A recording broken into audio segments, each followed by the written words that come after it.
Hello. Hello. Hello, Mr. John. Hello there. Um, I hope you're having a lovely evening. It's good. It's good. That's It's good. good. That's good. It's I updated. fine. It's fine. It's fine. I updated the background again and I dimmed it. It has been bright like that. And so then I dimmed it a smidge. Instead of that, it's like that. Just so it's not so overbearing. Maybe I could dim it a Just little more. Kind just of a like snitch. this one was like dimmed. So playing with backgrounds.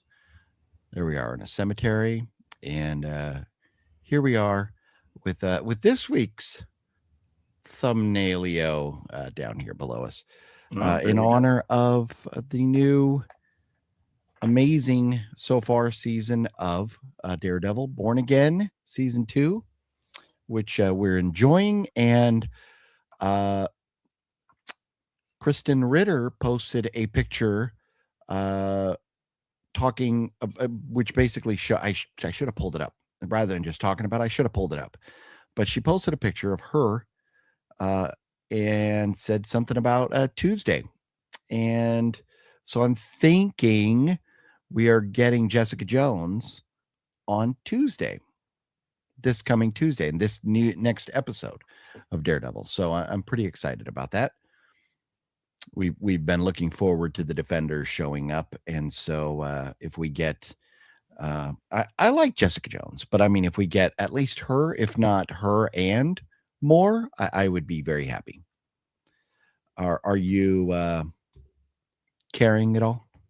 I've never watched Jessica Jones. I know what and who she is, but I can't really say. I mean, I know the actress, Okay. but that's really so it'll be interesting to have her on there. So that's I didn't realize that the show had new episodes on Tuesday. I think I was always watching them on like Wednesday or Thursday. Oh, yeah, they come out Tuesday at 6 p.m.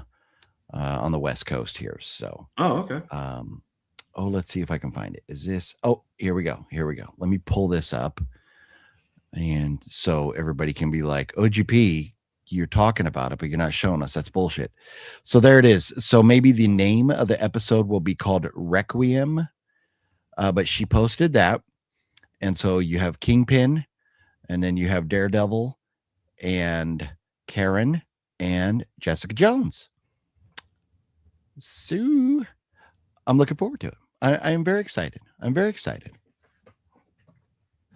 Nice. John is busy. He's busy. He's doing things. He's pulling up posters for things to talk about, and I'm distracting him.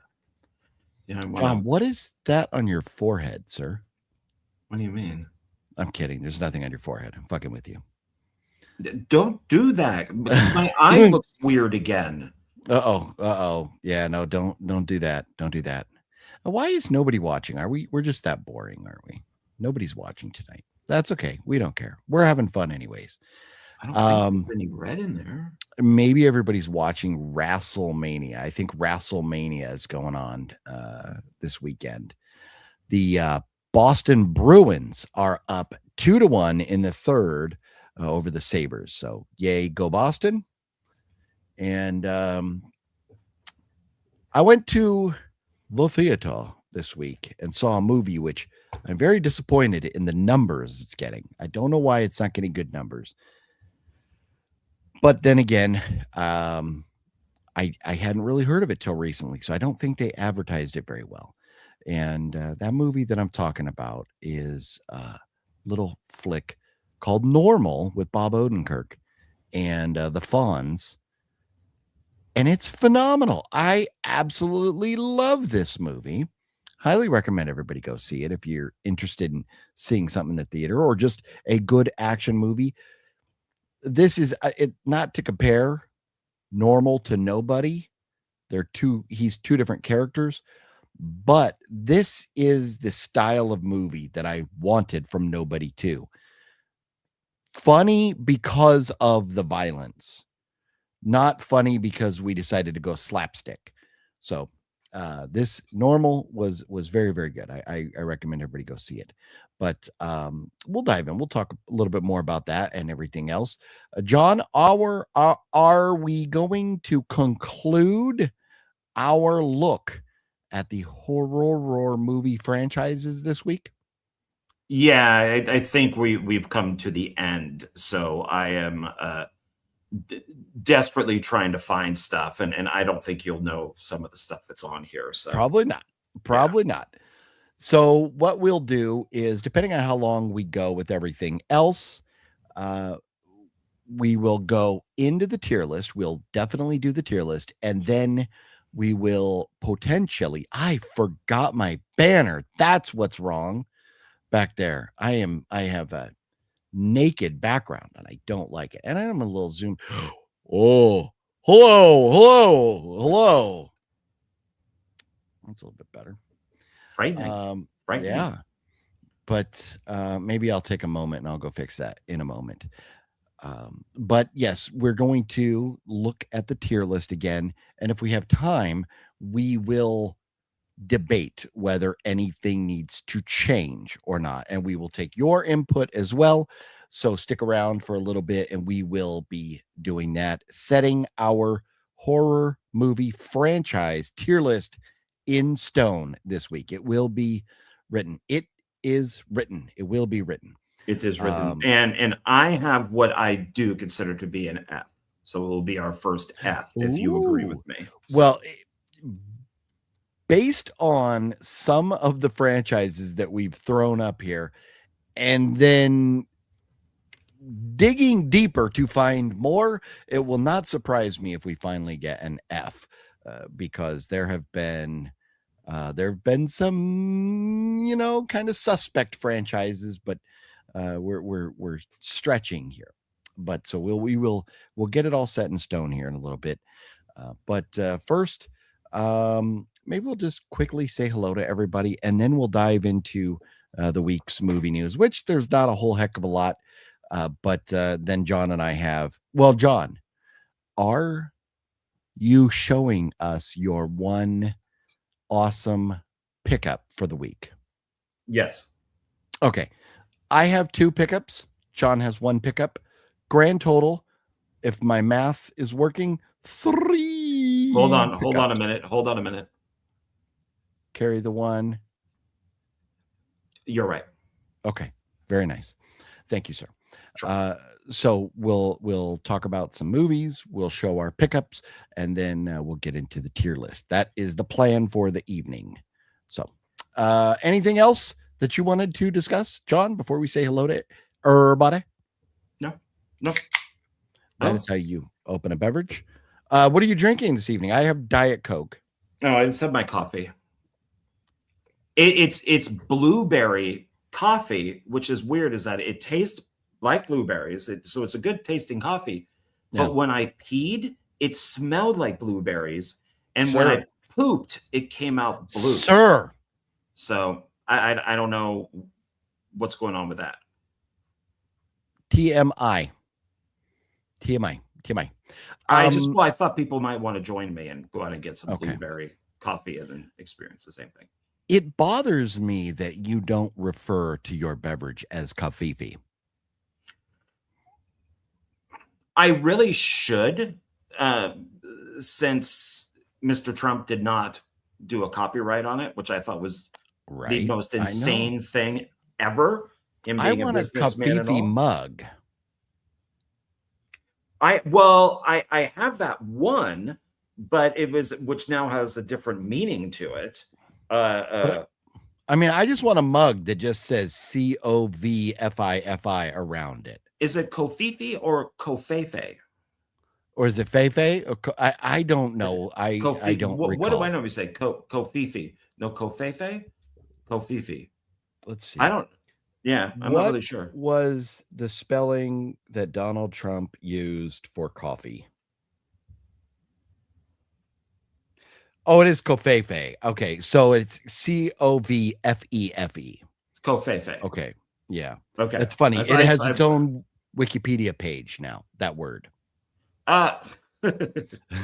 So, anyways, I want a mug that just says, It's like a Covfefe. white mug and it just says Covfefe in black. Correct. Yeah. Yeah. Well, see, that was the thing that I didn't get is he claims to have invented fake news, which has been around like since the 50s or 40s.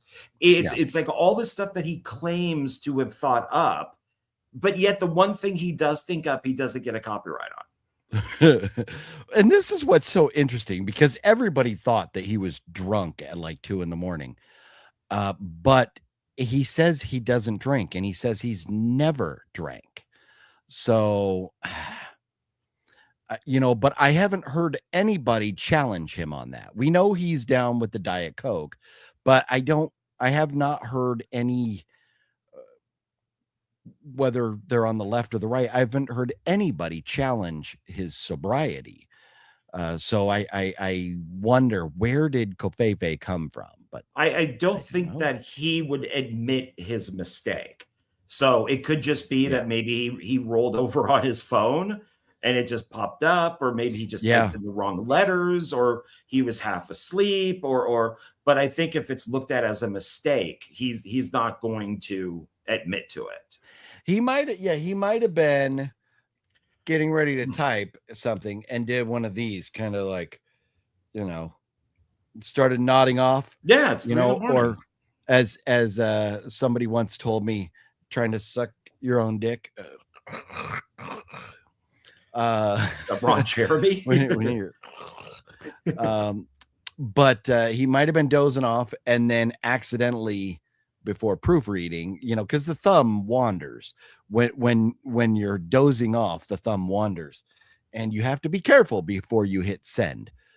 So maybe he dozed and erroneously sent Covfefe and created the magical word that we now have when we refer to our delicious caffeinated beverage. Yeah. In other news, let's say hello to everybody. Antonis, how you doing? Jonathan, how you doing? Gail, how you doing? Hello, Darkness, my old friend. It's time for OGP and John once again. Yes. Oh, he did a rhyme. He did a rhyme, and Simon and Garfunkel approve. Please give a thumbs up, everybody, if you would. That would be awesome. Yes, Thank please. You for reminding Gail. Yes. Found Phantasm box set new at Half Price Books for $50. Does that have all of them, Gail? That's awesome. I don't have all the Phantasms, or at least the ones I have. 5 of them. I have the box set with 1 and 2. Then I have 3. Then I have 4. Or then I have 4. Then I have Ravager. That's 5. Oh, so I do have them all, but 3 and 4 I have on DVD. I would like to get a box set for that franchise someday. We'll see though, but that's a great price for a solid franchise there, Gail. Metal Greg was cracking, and Nick B, what's up? OGP and John, y'all ever seen The Home with Pete Davidson? So when that came out, I thought about going to see it because there wasn't much else in the theater and I had free time and I was going to go watch, but I didn't. And then it got destroyed in the reviews. So I never have. John, have you seen The Home? What came out with 5-6 months ago, something like that? No, until now I completely forgot about it. To be honest. Yeah. I forgot about it as well. Nick, is it worth watching? Have you seen it? Mario was cracking. Mario, hey guys, lots of movies, and I got a favorite movie called Falling Down. Oh, Falling Down with Michael Douglas is a great movie. Yeah, it's and not a bad choice to have as your favorite. WrestleMania is now over. Decent. So if we just stop boring everybody to death, then maybe they will join us. WrestleMania Night 2 just finished. Good to know. Terry, what up, Terry? How you doing? And Elika, what's up? I'm not sure why Gail buys his own products. He owns Half Price Books, so I guess he's paying himself. I know. No, Gail owns Zia Records, sir. Yeah. House of G Fam, what's cracking? He says, "Wake the hell up, John." I think he's just because John was so furiously typing over there and getting things set up. Your post. I also just woke up from a nap. Oh, did you? I wanted to take a nap, but I didn't have time. Well, I decided an hour before this to put onto the TV like videos for cats. So it's like birds and squirrels, and you could hear the outside chirping and all that stuff. And so Natasha was just on the sofa, just watching everything. And then I kind of took a nap because of the forest, and woke up about 15 minutes before 7. So I'm still a little sleepy. Nice. And God, what is wrong with my eye? I don't know. Well, the Punisher does not trust anybody who takes naps, apparently. I wish when I do the face swap that it would like keep my beard full length, not like trim it up and make me look like a weird white double chin neck kind of deal going on. Well, you kind of look like Wolverine. Is that you know what? You're right. Yeah, no, I'm supposed to be Punisher, but I do kind of look like Wolverine there, huh? Yeah. Yeah.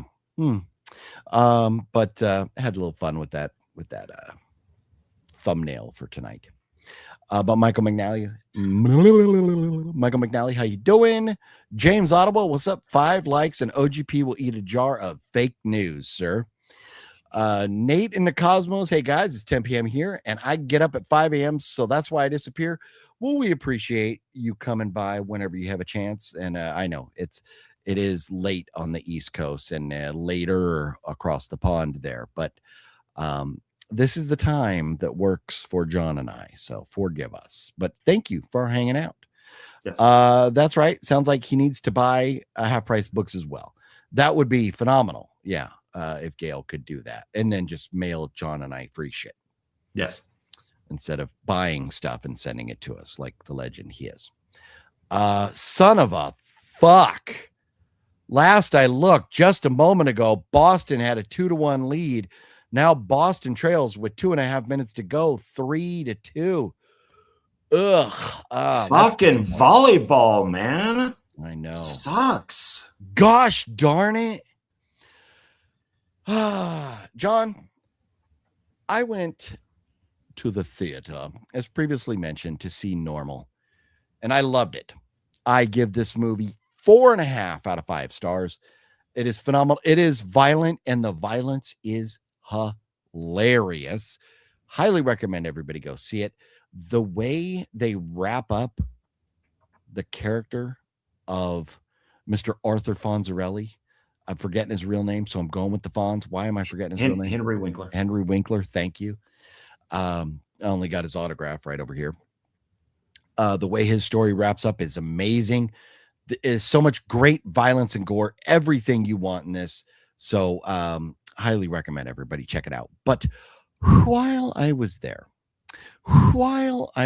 I saw a trailer for a movie coming up soon called Insidious Out of the Further. Have you had a chance to watch that trailer yet?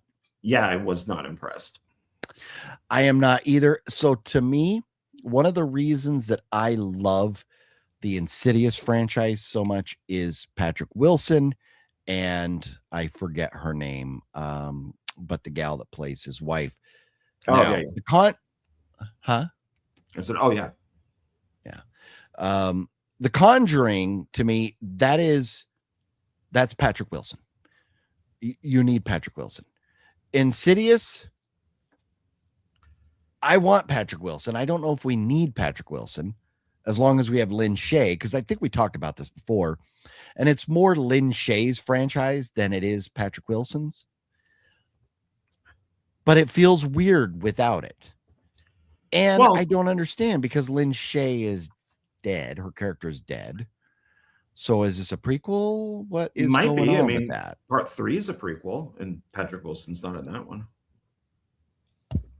I prefer Insidious over Conjuring. So I know you do. Yeah. But I maybe I need to watch the trailer again. To me, it just looked like a ghost movie. It just didn't look like, it didn't feel Insidious to me. It just felt like it could be the haunting of Kansas, and it wouldn't have made a difference. Yeah. I do think it's like from what we see in the trailer, shot beautifully. But I just may without here's the problem. When you have like 4 or 5 movies with one lead actor, you kind of feel like if you're going to make another movie, you want that guy. I mean, here's the thing. Friday the 13th, Halloween, we can change our Jasons and our Michaels because they're behind a mask. This franchise, I understand we have Lynn Shay. She has been the mainstay, but I mean, really, come on. This is Patrick Wilson. Insidious and Conjuring, they're Patrick Wilson. So I don't know. It did not impress me either, but I'm still going to go see it in the theater the day it comes out based on what I saw. I'm not angry at it. I'm hopeful that it is better than I expect, but I don't know. Based off the trailer and where you are right now, do you still feel like you may go see it in a theater opening weekend? I'm rewatching the trailer right now. Okay. I mean, I don't know. I just don't go to movies anymore. I really don't know, to be honest. Well, no, and that's where I know for you to get out and go to the theater, it has to be something big for you. It has to be something really big, not like Faces of Death or Feces of Death, which of Death. Yeah, is sitting at $2.4 million made on a $7.4 million budget. It is bombing, and it's got 68 tomato meter and then a 65 on the popcorn meter. So people, experts, fans alike are not too thrilled with it, but I don't know. I couldn't stand it. I thought it was terrible. So I will not be purchasing it when it comes out. And then The Mummy. I have not gone to see The Mummy, but you know what? And I forgot something again here. If we're talking about this stuff, how do I not?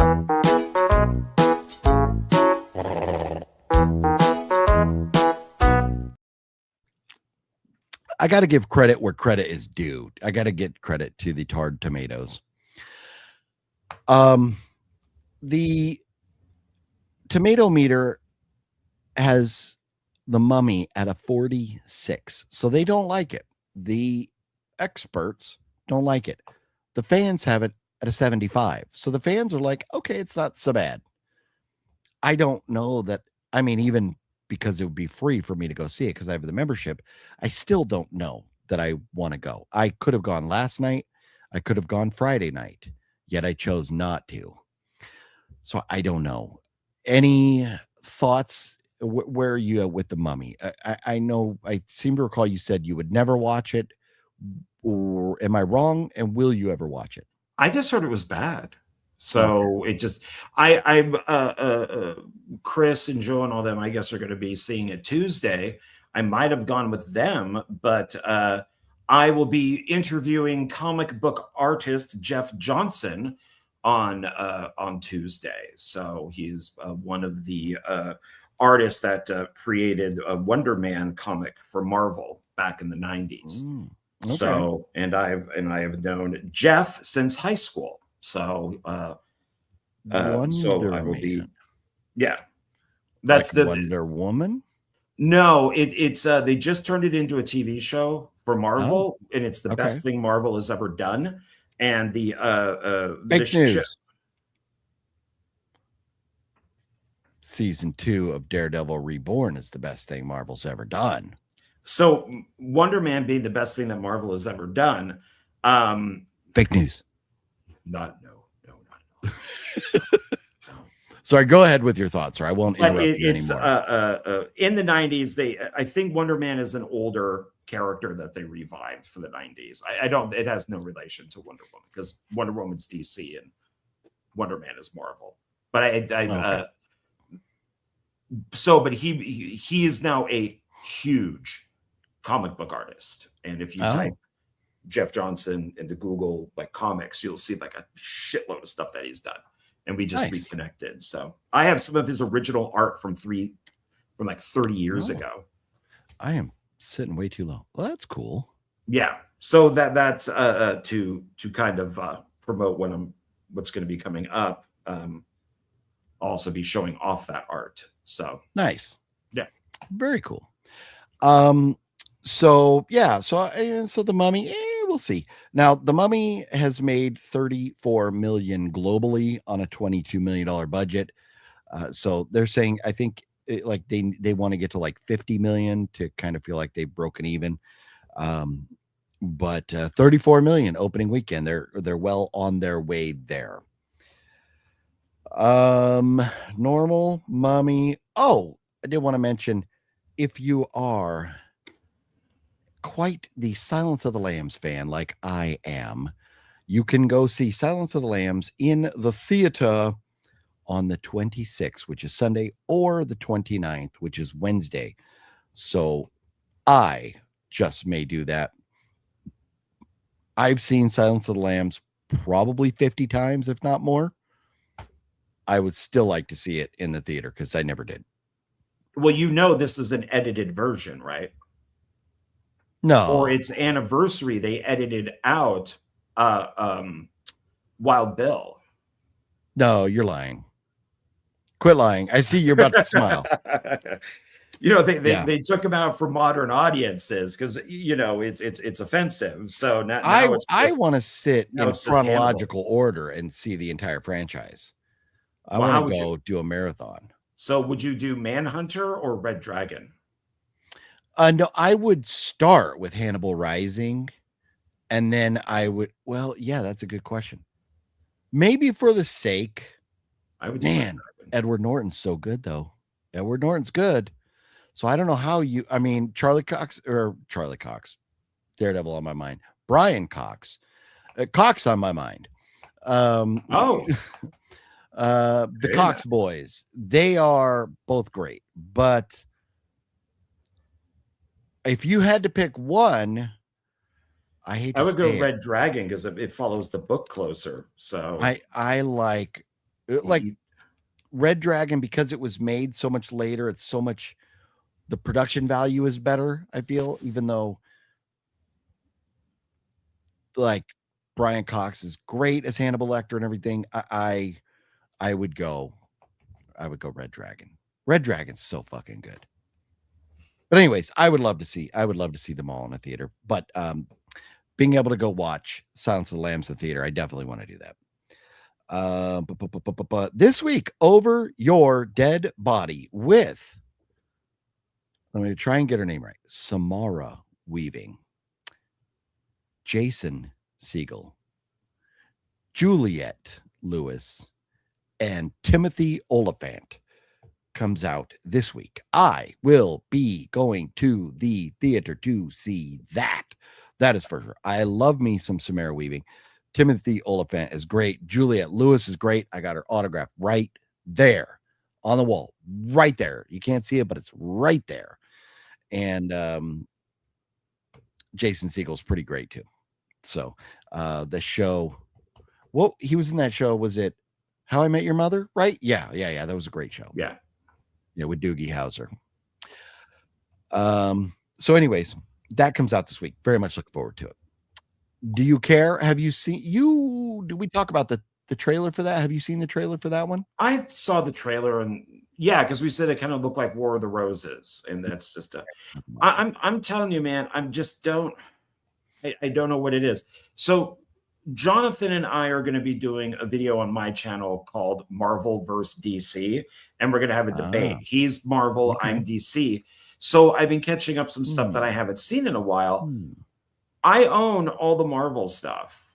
I have physical copies. I'm just watching everything off of Disney Plus. So I'm not even going to my copy that I paid for.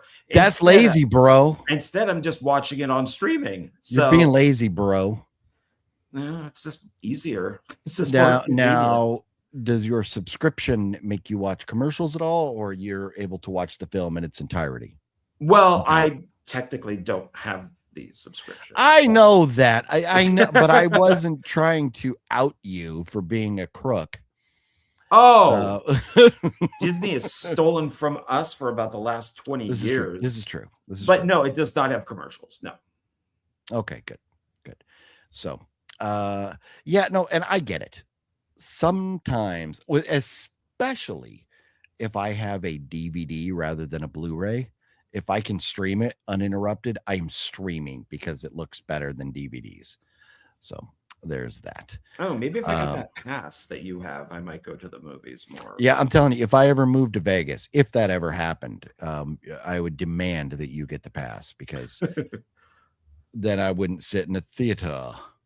I think if time. me, yeah, like if I was kind of course, as I'm sure my depression has a lot to do with it, but if I was kind of forced to going to see it, like Chris and them, Chris said, "Hey, does anybody want to go see Michael Jackson or Michael when it comes out?" And I'm like, no.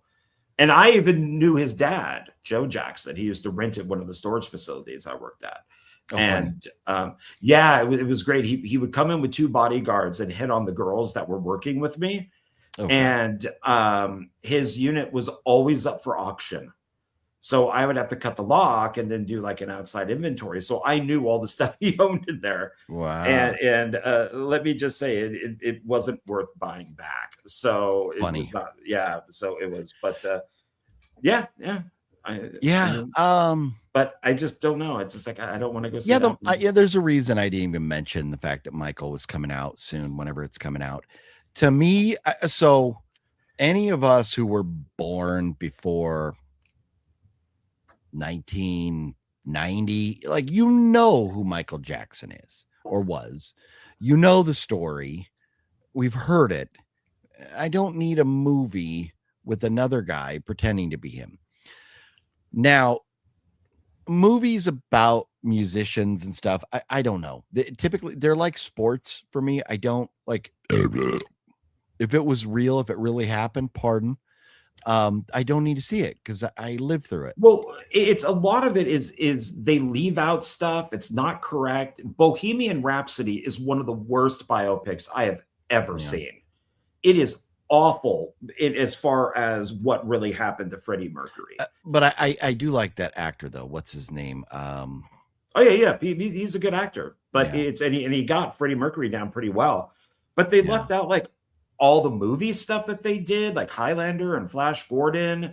And they said that when they played, what was it, like the US Festival or whatever it was, like the big show that they did with all the other bands, that Freddie Mercury already had AIDS and he didn't. So, but they, you got to have that big dramatic Hollywood ending. Oh, yeah. So they, and of course, people who don't know a lot about Queen are going to sit there and be like, oh, well, that's what really happened. And it's like, no, that's not what really happened. Well, and that's, like I know Jeff and the lurker Balzer for sure would tell you a lot that like in the recent Elvis movie with Austin Butler playing Elvis, that there was a lot of problems with it. I wouldn't have known. Yeah, there's everything except for there is a TV movie called Nixon and Elvis or Elvis and Nixon, and that's the only thing I've ever seen that talks about Elvis's connection to Nixon, because Elvis became a spy. He became Nixon's spy for communists, and there was all this. Yeah, there's a ton of stuff always missing from all of these Elvis movies. So, it's so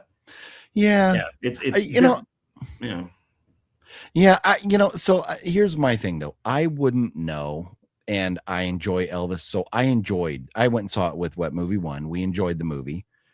I still think my favorite Elvis movie is John Carpenter's. Even though, is that considered a movie or is it like a mini series? It was a mini series. Yeah. But because Elvis happened before my time, and like Beatles, I have a Hard Day's Night over here. Like Beatles are before my time, even though I mean the music is still around. Elvis's music's still around.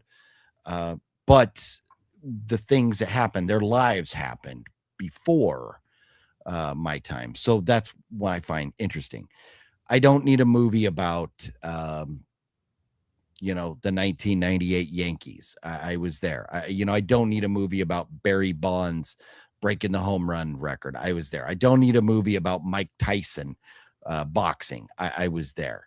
So things like that happen in my lifetime. I don't like rewatching in movies. You know what? For whoever goes to see the Michael movie, I hope you enjoy it. I'm not shitting on it, but I just don't need to see it. But it's Yeah, I kind would of if it's on something I own, I'll watch it maybe when it comes streaming because I don't know a lot about him, but it's these things have to be taken with a grain of salt because I remember when I was in college, I was taking an anthropology class, I think, and that's when JFK came out, the Oliver Stone movie, and some girl in class was like, "I just saw JFK. Oh my god!" And she went on like it was real. It's like it's not real. It's like Oliver Stone took 3 conspiracy theories, put them into one movie. He made up a bunch of stuff.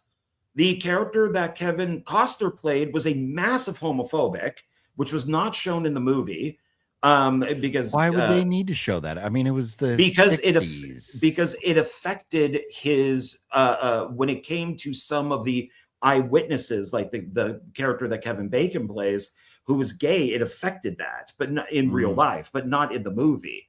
Even something like Ed Wood, which is in my top 5 for one of the best movies ever made, the Tim Burton film. That's not what happened to Ed Wood. Not at all. Here's the thing, too. I don't know. So I don't watch movies to educate myself. A documentary, a biopic, that's one thing. But I don't know. Is the Michael Jackson movie considered? It's a biopic. It's a biopic. It's a biopic. Yeah. Yeah. And so, which I think is a lot looser than like a documentary. It is like all of these are loosely inspired by. You have something like Dragon, the Bruce Lee story, where Bruce Lee in real life did break his back. But in the movie, he had to fight samurai warriors to be able to use his martial arts in America. And they say that a samurai warrior broke his back. There's a whole scene of him fighting samurai warriors. In real life, he fell off of a scooter. Yeah. That's how he broke his back. He fell off of a scooter. Well, I thought Brad Pitt threw him into a taxi. That's in an alternate reality. Yes. Okay. Yeah. Even that's incorrect. He had the wrong hairdo. Where the Manson family actually got killed that night rather than killing everybody else. Yeah. Which I guess is okay. We like that reality, yeah. Well, Once Upon a Time in Hollywood is excellent. I think it's great. Yeah. It took me a long time to get to it, but once I watched it, I loved it. Yeah. So Michael is labeled as docudrama, period drama, showbiz drama, biography, drama, history, and music. So I guess when you put the word drama in there, it kind of means bullshit. Well, and you have to see who the producers are. Embellishing. If his brothers or anybody from the family is listed as a producer, it's probably not going to show the worst. So, yeah. Because if it's like when the Beach Boys produced their own docudrama, it's not going to show Mike Love being a raging a-hole. It's not going to show all this type of stuff. It's going to show the Beach Boys in a much better light. Well, yeah, and so some of the producers of the film are Jackie Jackson, Jermaine Jackson, LaToya Jackson, Marlon Jackson, Prince Michael Jackson, and Tito Jackson. So yeah, it's going to be it's going to be biased a bit because they all had to sign off on it. So the studio's probably like, okay, well, we'll make you producers. Irregardless of all that, I think I just don't need to see it. I just don't. I know Michael Jackson. I remember, and I don't think this movie is going to dive into the child drama court case stuff at all. But I think just everything else in life. I knew what I know he was filming a commercial and his hair caught on fire. And that made himself there's all these things that they're probably going to go into that I already know. So anyways, that's the problem with a lot of these is they show the stuff that we already know. Yeah. I mean, we're because I even think in the Jackson 5 TV miniseries, they do show him on stage and his haircut Yeah. being caught on fire. So See, and I kind of also I'm like, I don't need to see somebody else pretending to be Michael Jackson, because Michael Jackson, I mean, there's a reason he had the name the King of Pop, because he was in the 80s and 90s a god, an entertainment god. I don't need to see somebody else playing him. Now, Elvis, it's very tough to watch somebody else play Elvis, because I know what Elvis looked like, but there's a million Elvis impersonators. And I know there's a lot of Michael impersonators out there, but not on the level of Elvis. And Elvis was a long time ago, where Michael Jackson died, in the last 20 years. And I, just seeing him so much of my life, popping up on TV in different forms or whatever, I just don't need to see him. It's weird looking at somebody else playing him. So that kind of irks me. But I don't know.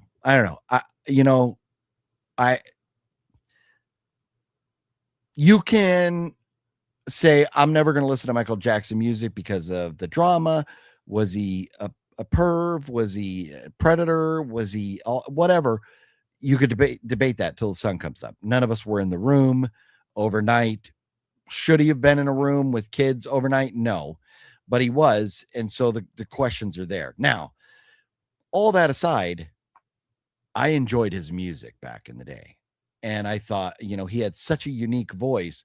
Nobody, I thought, was on the level of Michael Jackson as far as his voice until I heard Bruno Mars.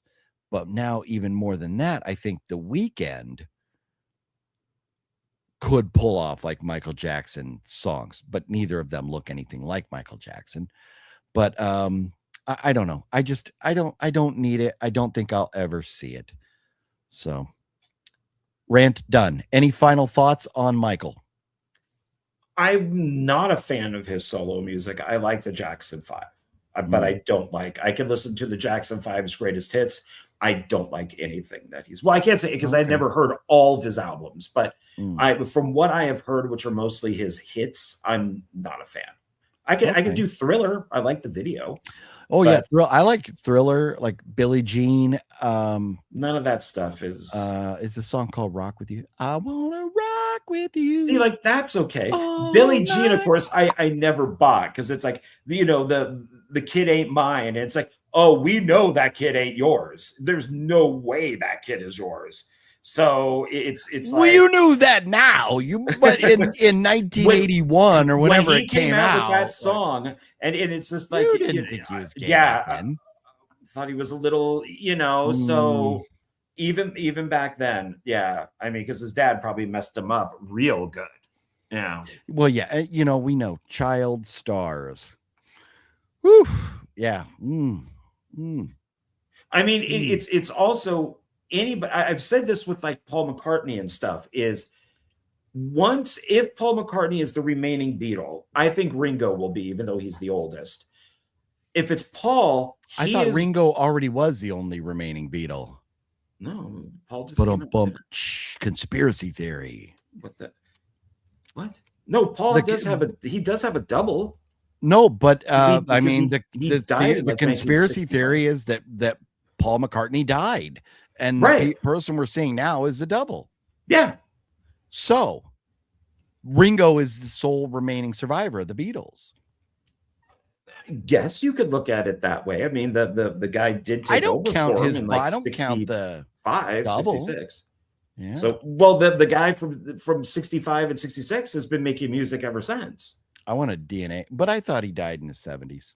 After Beatles. Listen to the song "A Day in a Life." It tells you how Paul McCartney died. He died in a car crash. So but we'll just say that Paul McCartney is the original Paul McCartney. Okay. If Ringo passes and Paul's left, because he's already started to do this, he will rewrite Beatle history. He will rewrite his history too, because there will be nobody to argue it. And that's, I think, what a lot of these people do is when Michael Jackson dies or Elton John dies or Freddie Mercury dies, you're going to have, all these people who knew him going, oh yeah, it really happened like this, when But it I think didn't. the Beatles have been pretty well documented that we kind of know, most of what I think we really would care about. The one thing that we still don't know about is Pete Best, the original drummer. Yeah. Why? And Paul, for some reason, hates him. So we just don't know why that really happened. Maybe he wasn't the best drummer. Well, according I went there. Yeah. Low-hanging fruit. I grabbed it. According to John Lennon, Pete was the better drummer, but Ringo was the better Beatle. Oh. So there you go. Yeah. And that movie, The Rocker, is about Pete Best. That's the one with what's his face, the guy from The Office, who has the glasses, who's really anal on everything. Yeah. He was in House of Thousand Corpses. Yeah. He plays the drummer, and Pete Best is in the film and was the consultant on it. Yeah. Okay. So. Oh. Yeah. I've never seen that, but Gail, Pete Best does not suck. There's an album before Please Please Me, and Pete Best does all the drums on it, and it's a fine album. There's nothing wrong with it. It's just it's so funny. I would have thought Dwight Schrute. Thank you. Oh yeah. I would have thought Pete Best would have got by with a little help from his friends, but they shit on him. That's true. They did. I think that he could have used a little help. Yeah. Because he definitely needed to, all he wanted to do was hold somebody's hand. Yeah. All right, we're getting gay now. Nocturno, what's up, Nocturno? How you doing? With franchise films, we feel that you want or need a continuity connect each film. Yes. And I'm pretty sure that's the only reason they brought back Lynn Shay. And she was probably cheap for Insidious. That's the continuity. But man, to me, you gotta at least have Patrick Wilson in there in some sense. Maybe he'll do a little cameo. Yeah, he's not on IMDb as we speak, but who knows? Daniel Barry, sports highlights. What's cracking? Do it, OGB. It's got to be worth at least one watch. Oh, what are we talking? Oh, Michael? Nah. Oh, no, this couldn't have been. Oh, my God, I'm 25 minutes behind in the comments. My bad. Let's get caught up. Hey there, OGB and John. Have you both seen Godzilla -0? Yes. I have not seen that trailer. Godzilla -1, I thought was phenomenal. Your thoughts on -1, the movie, John? It looks good. It takes place right after it, so I'm looking forward to it. Yeah. No, the -1, the one we had before. 0 is the one coming up, right? Oh, I thought we were talking about the trailer. I went back to -1. -1 was very good, and the trailer for -0 looks good. Yes. Okay. I am in agreement. Yeah. Let's see. There are people that like Manhunter more. I think you meant. No, a lot of people like Manhunter. It's the first Hannibal. It's a good film. Yeah. Yeah. No, it's very good. Yeah. Yeah. Hey, Dominic, you came in the same time as me. Did you hear OGP has Cox on his mind? Thank you for relaying that, Mr. Bones. I appreciate that. Be careful what you say. A Wicked Network. What up, Wicked Network? How you doing? Hey. Mario, you say Silence of the Lambs. I'll pass. What? You're fired, Mario. You're fired. What are you doing? You're fired. Fired. What's up to you, a Wicked Network? Let's see here. Boom, boom, boom, boom, boom, boom, boom, boom. Hit the like, peoples, if you would please. Media is sometimes better than streaming because of the countless ads. That is correct. And that is why I don't watch Tubi anymore. It's frustrating. Used to be able to watch Tubi, and if you would get 3 or 4 commercial breaks, okay. But now you get more than that, and they're all like 3 minutes long or longer. It's unbearable. Well, you don't spend a lot of time on YouTube. So before it was it would go into the commercial, it would count down, and then it would say skip, and then you could go right back to what you were watching. Now there's yeah. 3 breaks. So the commercial starts, it Oh. says skip, it then goes to another commercial. Then you Yeah. got to sit through that. Then it will say skip, and then it goes into. So there's now like 3 breaks instead of there being 2. Yeah. So money that we're not getting. All that ad revenue, and we see, and that's what's so screwed up about YouTube taking like almost half of the super chats. And you know what's fucked? Like, so somebody will give me, say, a $10 super chat. eBay takes like $4. Then Uncle Sam takes at least another buck. So maybe I'm left with $5. I'm paying tax on the whole 10. oh wow. So you hear that people stop sending super chats then, because then he won't spend any extra money. Yeah, no, right? YouTube won't get it. PayPal and Venmo is what we need. Like the legend Jeff Keaton came through again today. We love Jeff. Let's see here. All Eyes on Me was really bad. I have not seen that. Again, I remember when Tupac was shot, and then he was in the hospital for a few days there in Vegas, and he died. Supposedly, we all think he's living down in Argentina with Adolf Hitler, but I could be wrong. And Michael Jackson. And Elvis. Yeah. Saw Normal twice. Great movie. Decent. Deadpool. It's definitely a movie I could watch again. If I had nothing else going on, I could see myself sitting in the theater to watch it again. It is maybe when I get paid, I'll go see it. Yeah, it's amazing. With the money it's making, which is not much, it'll be streaming in no time. But yeah, it's so damn good. Beatles. I'm sorry. Maybe he needs to stop making movies with one name.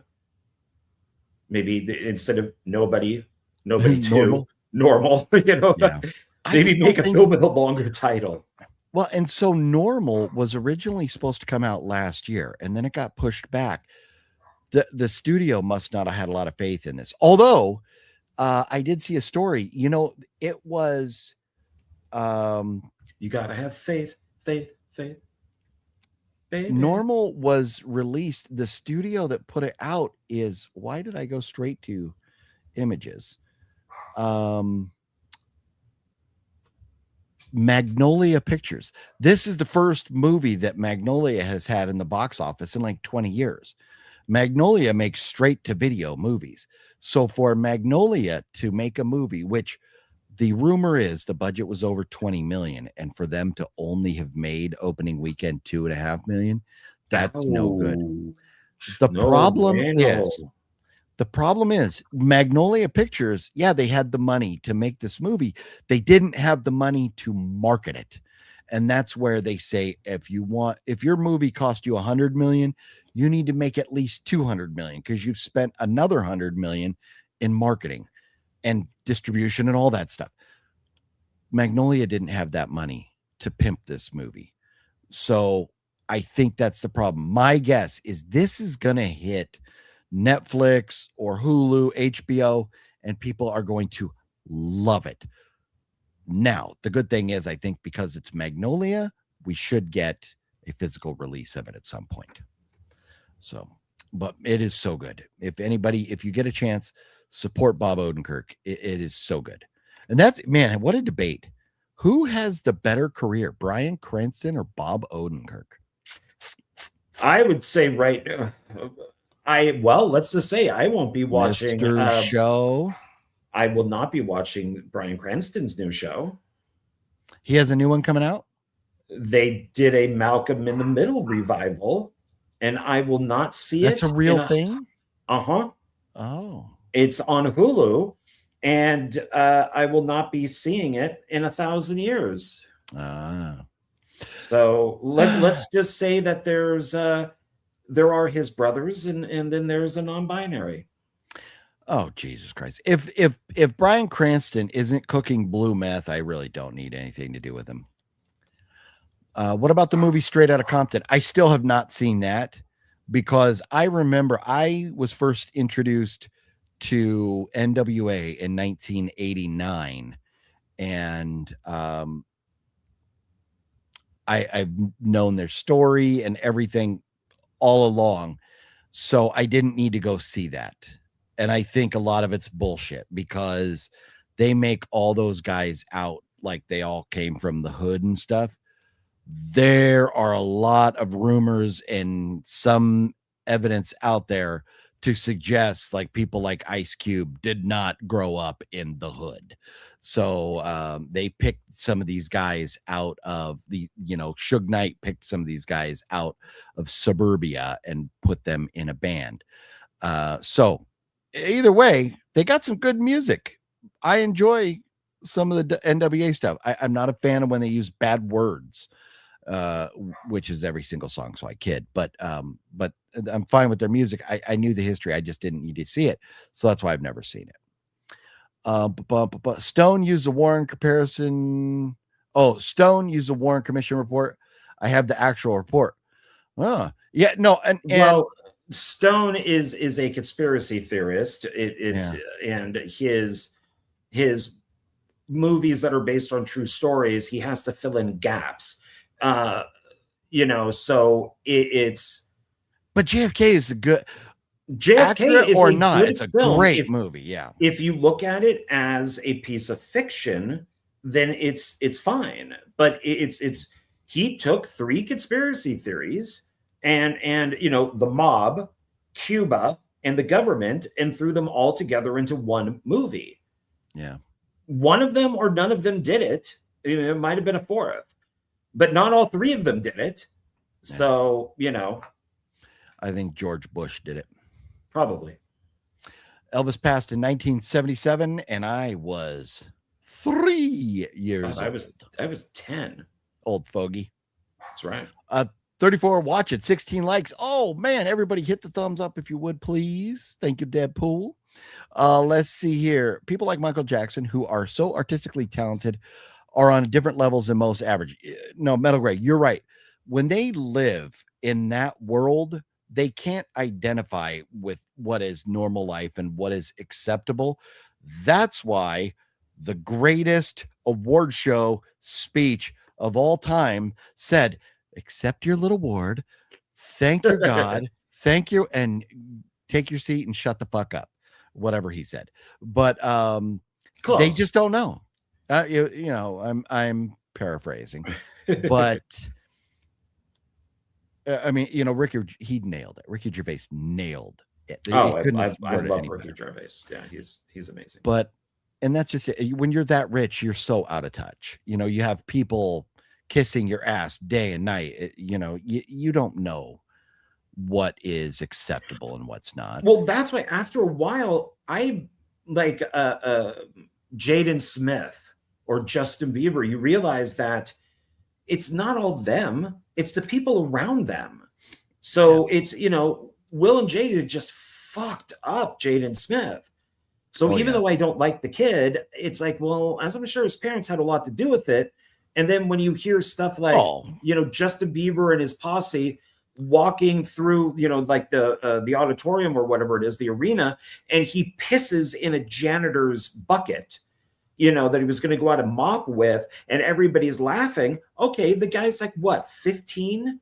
Yeah. Of course he's going to find that funny. He has adults right there who could tell him, don't do that, but they don't want to get fired. See, Will Smith was normal and very likable before he married or really got deep in with Jada.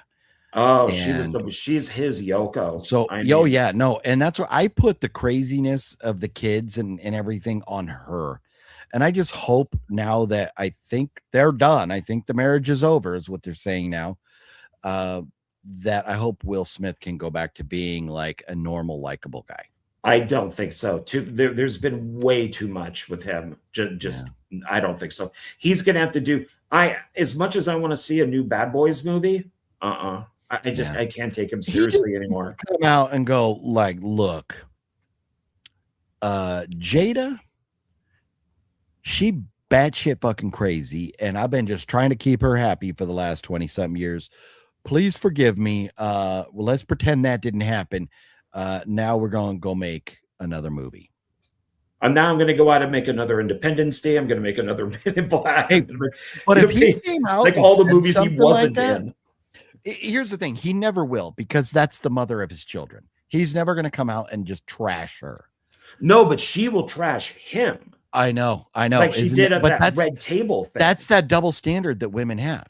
Women expect the guys to kind of just be the bigger man. Because he's completely, she has now said, that whole thing with the slap and keep my wife's name out of your fucking mouth.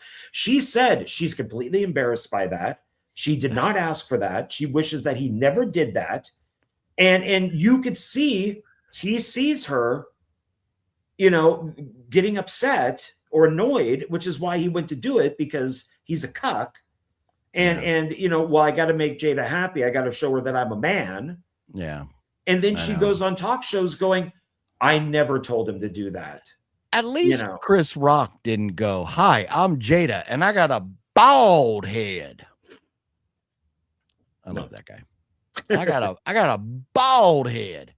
Do you know who I'm talking about when I say that? We've Dave discussed Chappelle. him. No. I'm gonna see if I can find it. Oh yeah. I'm gonna pull one up here. I think this is it. This guy's so goddamn funny. Okay. Hopefully you can hear this.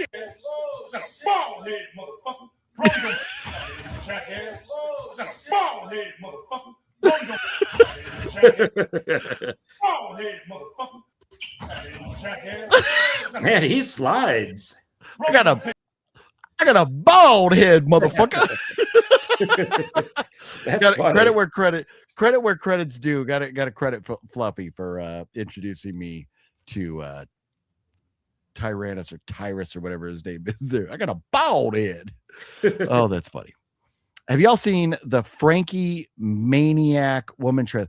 I just saw a poster for Frankie Maniac Woman earlier today. I didn't even know this movie was coming. Apparently it's coming out like this week or next. Have you heard anything about Frankie Maniac Woman, John? I've not heard of it. No. Yeah. All right. Let's dive into it a little bit. We'll pull it up because it is coming out, and I wasn't giving it a grain of salt, but with somebody else asking about it, I feel like maybe we should take a look at it. So here we go. Fandango, Frankie Maniac Woman. So far, probably one review has it at 100% Rotten Tomato score. Info, battling against the legacy of childhood trauma, internalized misogyny, and the image-obsessed fat shaming of the LA music business, aspiring singer-songwriter Frankie Ramirez snaps with bloody results. All right, John's done. I'm John's watching the trailer now already. I mean, I have it silent, but no, once they use the word misogyny, tap, we're out. We're done. I'm done out. It's like the damn Masters of the Universe movie, the stupid He-Man movie. The director and the lead actress are now coming out saying the total movie is about toxic masculinity. I'm out. I'm gone. It's a cartoon. It's a fucking cartoon about a guy. It's not a cartoon. It's a live action film. No, the show originally was a cartoon. It's about a cartoon. That's like saying the Transformers movies are about this or that. No, they're about the fucking Transformers, because the fucking Transformers were a cartoon in the 80s that everybody loved, and we wanted a movie out of them. I don't get that, because you could take a cartoon and make it about politics or religion or whatever you want. But what I'm saying is, as a fan of the Transformers cartoon in the 80s, I wanted a Transformers live action movie, and I got one. Did I sit there and go like, oh, well, this is actually about, genocide, blah, blah, blah, blah, blah, or the, oppression of gay people. No, I It's didn't. not. I It's watched not you. Transformers It's beat up other but Transformers. and that's fine. You're not the filmmaker. It's Well, the director and the lead actress. So what's interesting is that the lead actress who says this, who is white, plays for what Tila, movie? He-Man Oh, He-Man. Okay. from Masters of the Universe. Her dad, who's Man of Arms, is black. Yeah. So she's saying, I had to deal with male toxic, masculinity from my dad. What are you saying? Your She's dad saying she's a spoiled twat, is what she is. She's a waste of a human being. She's a waste of air, waste of water that she drinks. Yeah, I hate people like that. and we all thought with the first trailer with Masters of the Universe, because when it goes to He-Man's desk, it says he/man, right? He, him type of thing.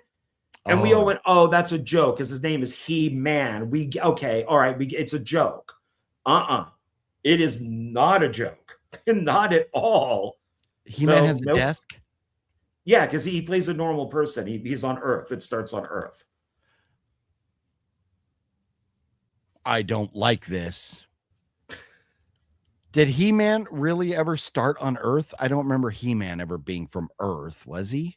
No, well, he's from Eternia, but I guess that he was taken to Earth to be hidden.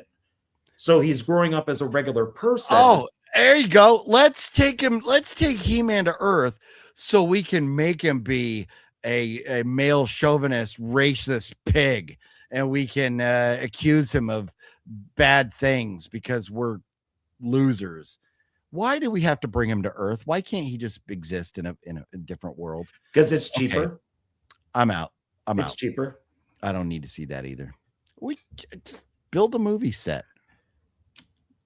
No, these people need to shut up. Like, as much as I like Scarlett Johansson, this is now the second time she's done a massive post or a letter talking about how she's been objectified. And she's now done this twice in a year. And it's like, I've read articles saying that you're the most beautiful woman to ever exist. You make millions of dollars. You were in one of the biggest hit movies last year, Jurassic World Rebirth. It's like you're in these. Who's doing this to you? Nobody. Yeah. And if you do feel this way, don't accept the roles and get back the money. Yeah. Hollywood is a piece of shit industry. So look at this. Larry jumping in, been busy working tonight, so that's why I've not been able to be here. Hope you're doing well. Don't forget about the stuff I sent you. It's for the giveaway shows. Larry, I know. Larry, when you sent that stuff a long time ago, it was a horror movie show, and you sent comic books. Comic books were not like something we were giving away on a horror movie show. So I will try and get to that one day. I got stuff out there. Let's see. Larry says a turkey sandwich with lettuce. Okay, here we go. Tomatoes, onions, buffalo ranch sauce, mayo, and bacon. Doesn't that sound good? No. John, does that sound good to you? Yeah. I mean, yeah. I mean, it kind of. I would do a turkey like a sandwich or something. Sure. I would do a turkey sandwich with. I'll do the lettuce. I'll do mayo. No ranch. I'll do buffalo, but no ranch. I won't do onions. I won't do tomatoes. But I could do bacon. Do you like sandwiches? Do you? Enjoy, I would rather have avocado. Do you enjoy than food? Onions or tomatoes. I mean, I eat superfood, sir. Apparently you don't eat anything. I mean, I ate your mom. Chicken sandwich, I meant to say. A chicken sandwich, Larry. I would if what you're describing there, you got to go turkey on that. Chicken sandwich, you just go mayo, lettuce, chicken. That's what you do. That is a classic chicken sandwich. Wait, Gail says he's thinking of Flash Gordon. Who? I don't know. I wasn't sure with that comment. In the He-Man universe, supposedly Prince Adam's mom was from Is Earth, from Earth. and Yeah. King Randor was from Eternity. Okay. All right. I'll stick with the Dolph Lundgren movie. It was. I'll stick with the cartoons, and I wasn't even that big of a fan of Master Universe. I wasn't it was okay. either. No. Yeah. I think that the documentary about it's more interesting than anything else. So I wouldn't even care about how She-Ra destroyed the cartoon and stuff. So because they tried to aim it at women. Yeah. There you go. I prefer Transor Z, which was not a show about trans people. Oh.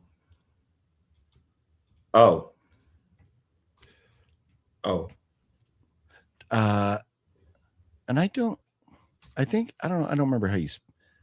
Transor Z. Let me see if I could find. Transor Z was kind of a ripoff of Mazinger Z. No idea what that is. It's like the very first. What are those cartoons, like the Japanese cartoons? What are those called? Anime. Yeah, anime or then there's the comic books and stuff. Will this play? Oh, look, I found like apparently a bit of the video from it. Let's see if I can. Was it this one? No. Where is it? Oh, maybe here. Let's see. From the minds of mortal men, the mightiest of machines.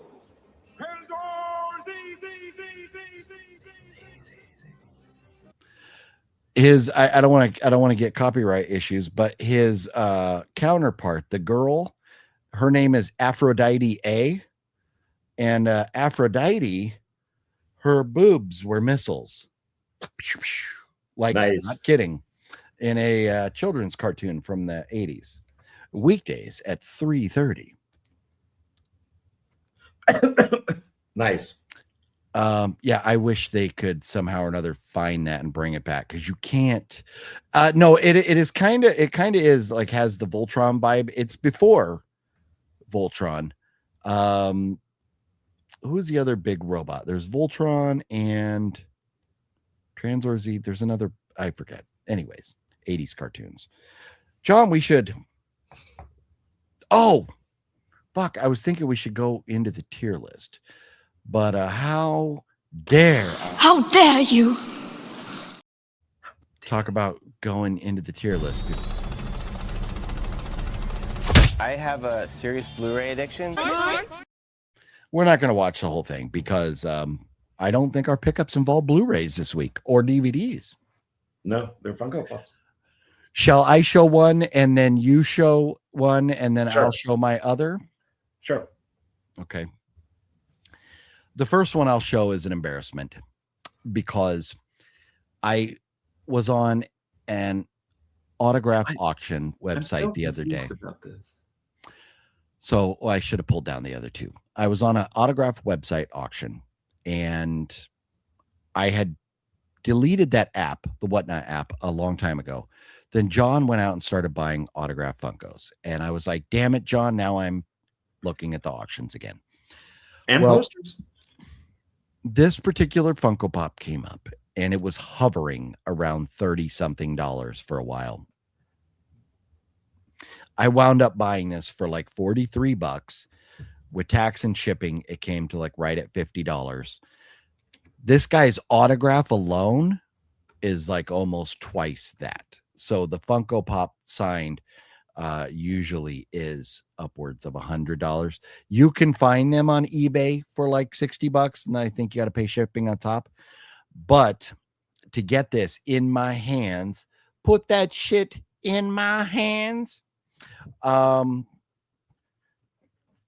very cool. However, this particular Funko Pop right here, I already have, and I already have it's not the exact one, but I have a Michael Myers Funko Pop signed by John Carpenter. I have a Michael Myers Funko Pop signed by Nick Castle. And now I have two Michael Myers Funko Pops signed by Nick Castle. But it's a good signature. It takes up the whole thing. It's in red. And if it's a different Funko Pop, it's worth it because you didn't pay that much money. Correct. It is a different number. So this is a different variant. And it doesn't say, it just says Michael Myers. They have like their certificate of authenticity in the back from JSA, which is JSA, a very well regarded authentication company. But let me get that thing out of the way. And see, it's just Halloween. So it's not showing like 2018 or anything like that. So I think it's Halloween 78, but it is Funko Pop number 1156. So this is a different pop than I have for John Carpenter or the other Nick Castle. But now I have 2 Nick Castle autographs, which Nick Castle is not getting any younger. He also directed Star The Last Starfighter. He's Starfighter, which is phenomenal. And yeah, he's a director. So great dude to have his autograph. And I don't know that I would be embarrassed to go like, hey, John Carpenter, will you sign my Funko on the side? Like if I go to the John Carpenter signing. So I don't know, but I could ask him to sign it here or something like that. Oh, that's too tiny. Well, you make a joke out of it. If you have him sign it, you go, look what Nick did. He pulled a Hamilton. Because his name. John Carpenter is not a jokey guy. In person, John Carpenter is. Nick Castle, 100%. I could take my Funko that John signed and go like, hey, Nick Castle, look what John Carpenter did. He filled up the whole thing, and Nick Castle would laugh about that, and he would sign it wherever. John Carpenter, I think, would get a little annoyed that his should be the biggest or whatever. So have him sign it on the bottom. Oh. He might tell me to fuck off. He might not. He might not take that cigarette out of his mouth. Fuck off. Yeah. So anyways, Michael Myers, another Nick Castle, who is a legend. And I love my horror Funko Pop signed. And I'm officially out of space on my horror or on my autograph Funko Pop shelf now. So I need to find another home for this and this. So that's my first one there. What do you have, John? I've been so anxiously awaiting to see what you have acquired over there. Last week, I showed the Spider-Woman Funko Pop. Yeah. That is signed by Dakota Johnson, because I thought it would be funny. What if the girls or the women, I'm sorry, from Madam Web signed Madam Web material? And most of them seem to have a good sense of humor about it. So I did find that Spider-Woman one signed by Dakota Johnson. It was only like $40. And I'm like, oh, this is sweet. It's got the sticker and all that stuff on it. And I thought, there's got to be somebody else who I could do the same thing to. Yeah. And like, oh, Jonathan Majors. Does Jonathan Majors sign anything? And for those who don't know, Jonathan Majors was going to be the face of Marvel. He was going to be, instead of there being Avengers, Doomsday, and Secret Wars, it was supposed to be the Kang Dynasty. And he was already in previous Marvel stuff as Kang. This was the big thing. He was huge. And plus, he was rising up the ladder. He got praised for Creed 3 and other things. He was in like Lovecraft Country. I thought he was a really good actor. I was a big supporter of his until assault allegations came out from his girlfriend. And I went, I'm going to have to see more. Then a guy released a video with a timeline, and I went, oh, crap. And it told everything that Jonathan Majors has done. And I'm like, this is not a good guy. And recently he almost pulled an Alec Baldwin and fell out a window on an indie film that has no safety and almost crushed the guy. So I found his autograph for only I think it was $53 total on a Kang Funko Pop. So this is from Ant-Man and the Wasp Quantumania, and he signed it in blue. And so I'm just like, I love this because he's never going to play Kang. Yeah. So I liked that I got something signed from him on a character that he destroyed. Yeah, it's funny. And because I don't even know if he would sign these anymore, because this is probably old, you know. Oh yeah, no, he probably signed that like before the whole cancel thing happened. And this was this, Yeah. and he was in Loki. He was in, I mean, he was in a bunch of stuff. Somebody probably paid good money to get that signed too. And I bought it for $53. And it does have the certificate. It's got the thing on the side. And I did check it on the website, and it's legit. So I am very happy with these two autographs. So, and and I got, when I get paid, I got a couple more in the wings that I'm going to get if they're still there. So yeah, so very happy with these. So my second pickup is an accidental purchase. John has hate buys. I have accidental buys.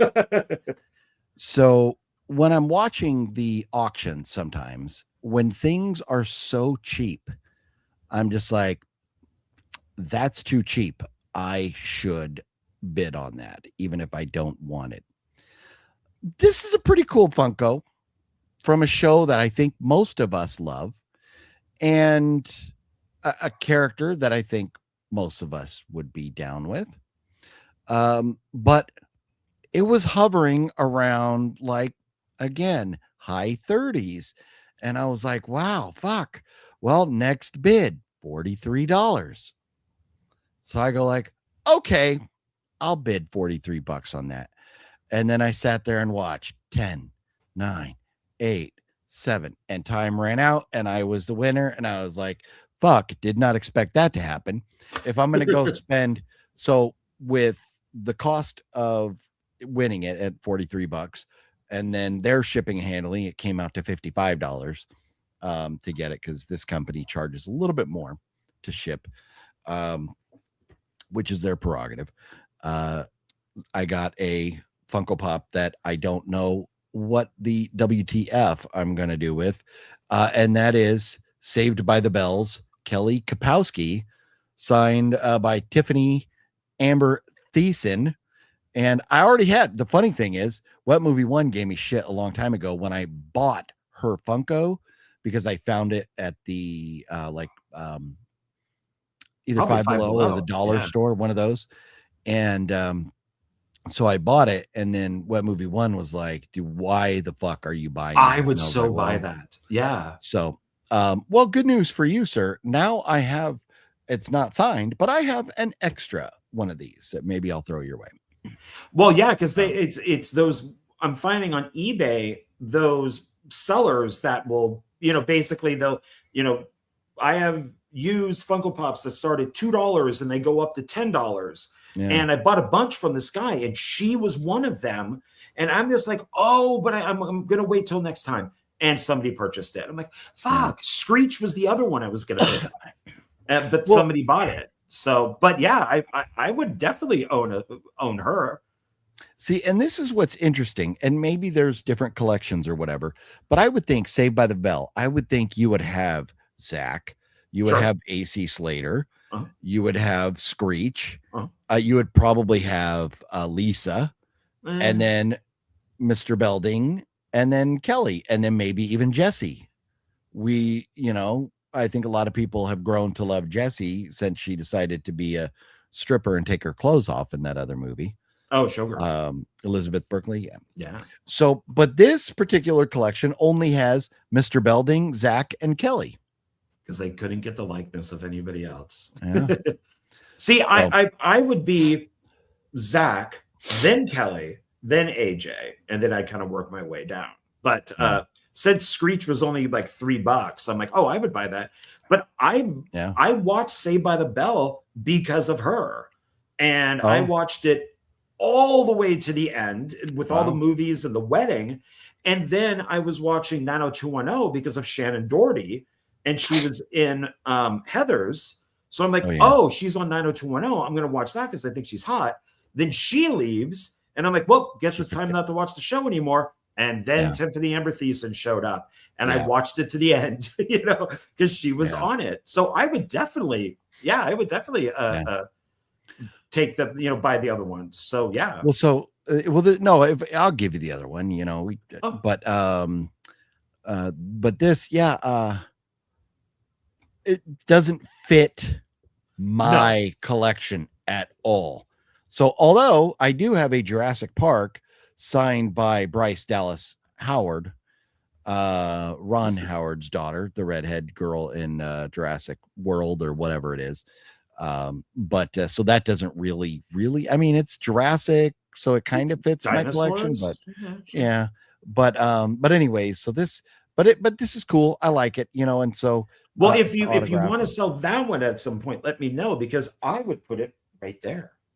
So I don't know that I'm for this price. Make a new area for weird stuff like that. Well, I do have a shelf, and that's where maybe I need to do another video, another update video on my Funko Pop collection, because I haven't done that in a while, and I do have a lot more now. And they used to all be on these shelves around the room, but now they're scattered about because I just don't have room. So I need another shelf. But we'll see. We'll see where this ends up. But I do have a place that I could put it somewhere around here. If not, we'll just sit. Kelly will peek between the microphone at us. There we go. And she'll just be right there looking at us. There we go. So that's it. That's the pickups. How about them apples? How about them 3 apples? John. But the funny thing is, I like the Kelly one better than the Nick Castle. That is the one. If you said, John, which one? And I'd be like, Kelly. Yeah. Well, I mean, if you were crushing on her hard, then yeah, I get that. Nick Castle, to me, I mean, because he was a shape, he was behind the mask. And then as a director, he's, behind the scenes. So we don't see his face on camera a whole lot.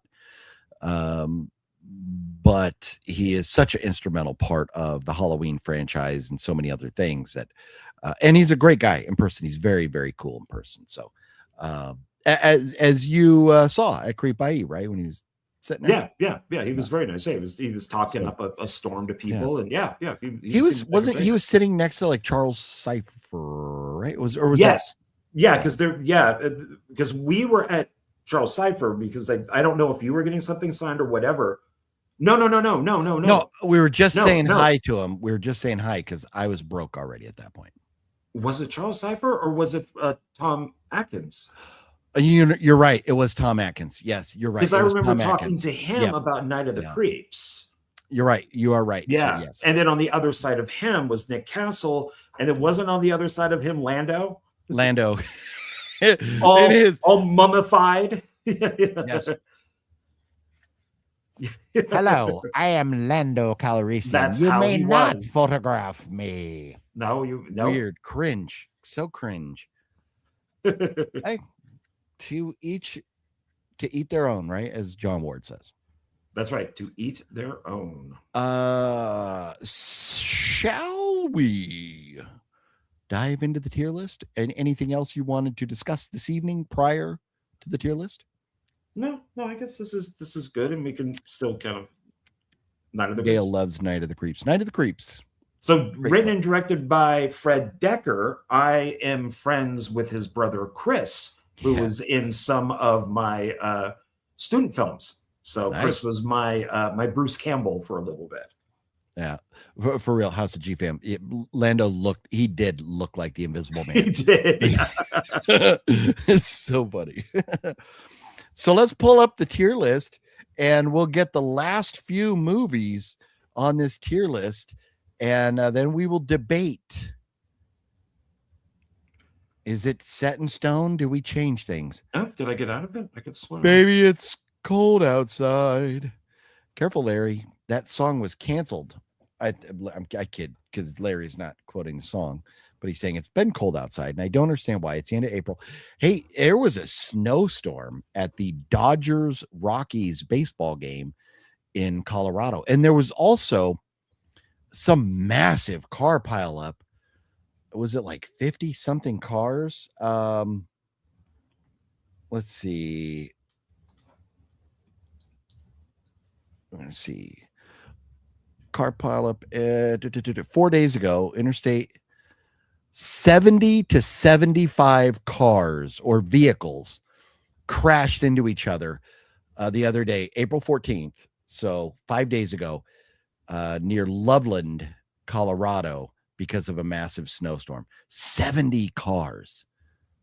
70. So when your insurance goes up, blame all those bozos in Colorado that drive fast in a snowstorm. There you go.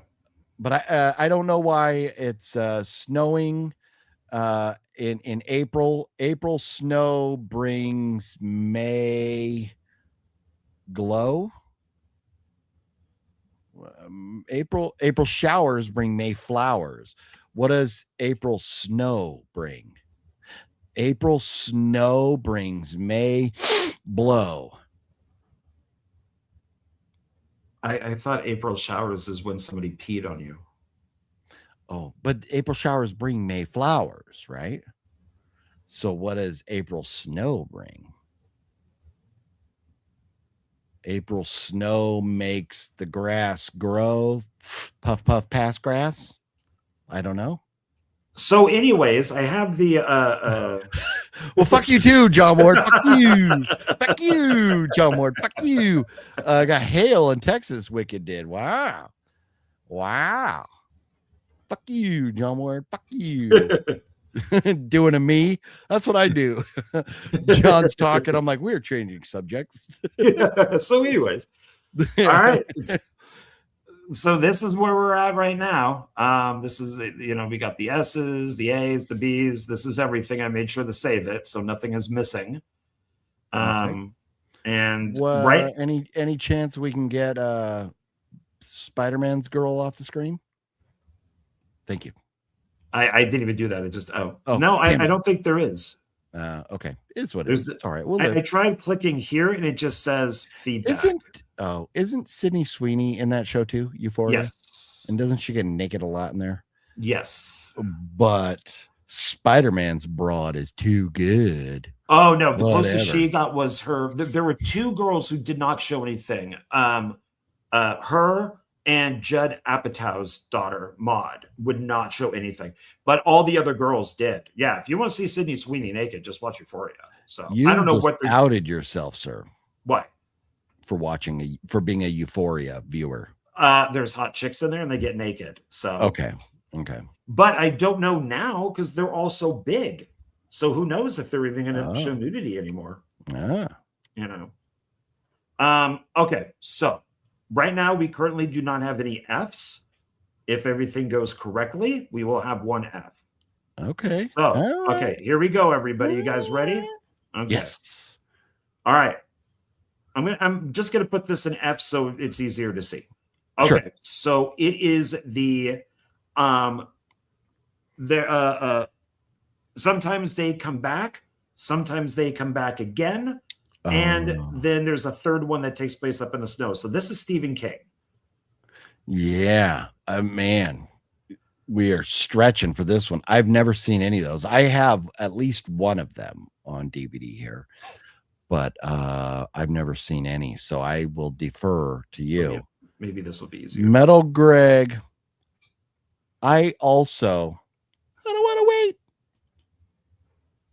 Isn't that the zip code from Dawson's Creek? I don't want to wait. What do you think, John? Sometimes. So let's get everybody in the chat. If you've seen this, Stephen King has thoughts. Sometimes they come back, which is good. Sometimes they come back again, not so good. And then there's that third one. Sometimes they return or something like that. But it's like the thing. Sometimes they shouldn't make the third movie. Yeah. So I would House of G-Fam says fuck Fino. Elika says C. So you have one C vote along with wherever you think, John. So now remember, everybody, these are like the last. Like I really had to search for these, anything that had a franchise. So Never see that Stephen King movie. The first one is definitely worth watching. I would say C is fine. Okay. Yeah. There you go. Yeah. Okay. So there are Mark it. 17 of these, just to let you know. Okay. I went a little further. I think because we're not going to know a lot of them, so should go fast. Okay. Next would be Tanya Is that York. Scarecrow? So, Scarecrow Slayer, which has Tony Todd, and Scarecrow Gone Wild. I liked the first Scarecrow movie. Second one was not that great. The third one was also not that great. I almost want to say I've seen the first Scarecrow, but it has Tiffany Amber Thesis. It has Tiffany Shepis in it. There's so many movies named Scarecrow, but we need maybe probably this one, 2002, maybe. Yeah, it's Tanya York. Oh yeah, Tiffany Shepis is in it. Yeah. And they don't have much in the way of pictures. Oh, look at that. I didn't know that. And man, the only way that I knew who he was is because he looks exactly like his fucking brother. Richard Elfman is in it. Richard Elfman is in Scarecrow? Yeah, as in Danny Elfman's like wannabe twin brother. Oh no, I've met Richard. Yeah. Oh, okay. Yeah. It is crazy how much he looks like Danny Elfman. Yeah, they look very similar. Yeah. I wonder if I can. Oh no. I'm trying to see if I could bring up. Damn it, I did that wrong again. If I could bring up his picture while you have that up there too. Share screen. Let's see. Oh, what happened to your thing? Oh, what? Oh, I can't. Oh, here we go. Beep, beep.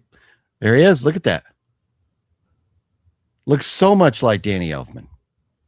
Yeah, they look. Yeah, they were all part of the Mystic Knights of the Oingo Boingo back in the day. So, yeah, he was at. I went to go help Drew Marvick on a film, and Richard was there with his wife, Anastasia. Oh, that's cool. Yeah, and so I got a picture with Richard, and I got to talk to him a little bit. And oddly enough, he asked me to drive his wife home. So it's just like, okay. Wow. Yeah, so I got to drive. Maybe he didn't feel threatened.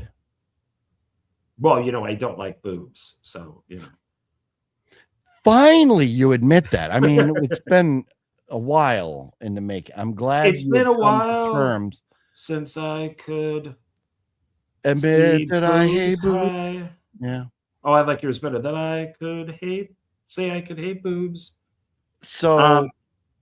Yeah, so I'm going to defer to you on this because I don't remember if I've seen it. I think Gail would know better than I do, but I think I own Scarecrow, maybe even the double. I think you talked me into buying them. I might own all three. Oh, I think you do. Yeah, I think you do. Because you bought them all. I seem to recall at Zia, you were like, I was looking at them, and you're like, well, if you're going to get them, you might as well get this and this. Well, if what we have here in D, if this is correct, I would say this would be a D. That's fine. The first one I enjoyed, but it's not a great movie at all. But I enjoyed it. I don't know if I like it. Oh, recent. I don't want to recent. I need my camera's or my phone's being an ass. Trying to see. I'm sure I do, and it's irrelevant. It doesn't make a difference to this conversation, but I want to know if I have them or not. Here we go. Scalps, Scanners 2, Scare B&B, double feature, Scarecrow. So I do have the double feature. I don't have the third one though. Scarecrow Gone Wild. Do you own that? I do. I own all three. Bastard. Yep. Have a good night, Gail. Good night, Gail. Thanks for hanging. Sorry we took so long to get to this list. See ya. So now we got more Hollywood. So this is more Hollywood mainstream. So okay, like that. All right. So When a Stranger Calls, the original. There is When a Stranger Calls Again, the sequel, and then there's the remake When a Stranger Calls, which is not very good. The original from like man, 80, 81, something like that. okay. 79. Okay. Okay. Carol Kane, Charles Durning. Yeah, I've never seen that. Yeah, Which we are deep into the franchises. I have no clue about, huh? Yeah, I believe it's from the director of April Fool's Day, the original. Do like Charles Durning. Oh, and however you say his dude's name, Carmen Argenziano. Who's that? He was in Blue Streak, Broken Arrow, Identity, Accused. Let me pull up. God dang it. I did that wrong. When we're sharing your thing, I have to do it a little bit differently. Okay, there we go. There we go. That dude. Oh, does he play the killer? I don't know who he is. He played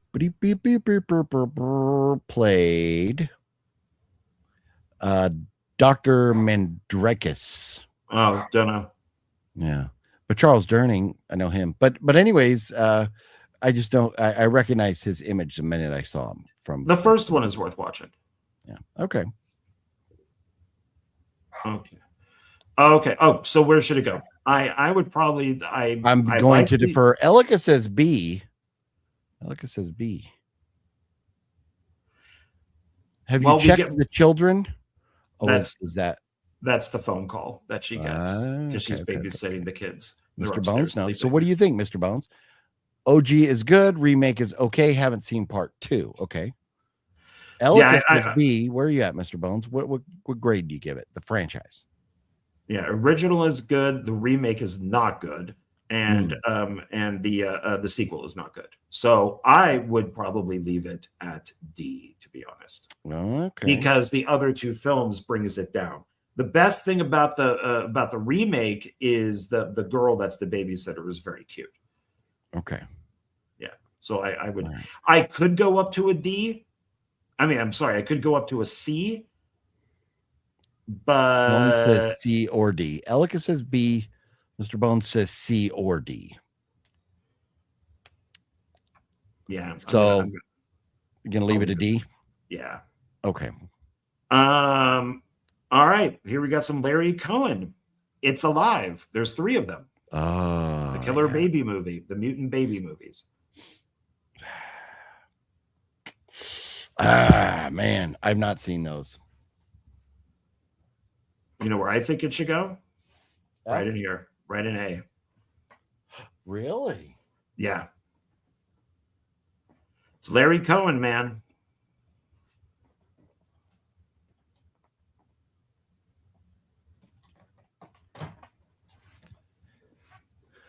I have failed. I'm going to leave these out so I remember to watch them. It's Alive, and then there you go. Oh, okay. So, yeah, maybe I'll watch those. I got to start stuff we talk about that I want to watch. I got to leave out because I'll forget to watch it. Mr. Bone says, I only like the first It's Alive. Same with Basket Case. So what are you thinking? What are you thinking, John, on It's Alive? You're going to leave it at A? The entire franchise? Yeah. Okay. 3 is not as good as the other 2, but it's still good. I mean, it's Larry Cohen. It's got like a message in it, like a political type of thing in it, you know, about drugs and. Okay, sorry. I have bits and pieces of the first one, or seen bits and pieces of the first one. I'm going to let John have at it. Metal Greg says. Mr. Bone says you like the remake. No. Okay. That's right. There is a remake. No, I did not. No. So I forgot about that. Now, where are you feeling? What you feeling? A still on this? I'm thinking if you're gonna say your letter grade for the first 2 are both A's, and the third one is like a B or a C, you could still leave it. But now you have a remake in the mix too. I'm gonna say B then. because Okay. of the remake. Yeah. They're all three are good. But yeah, I would definitely say okay. Okay. I could watch these anytime. I think that they're really good. I'm gonna check them out. Okay. And let's see here. What do we have? We have what is this one right here? Oh, this is one I think you know. Dark Knight of the Scarecrow, parts 1 and 2. Oh yeah.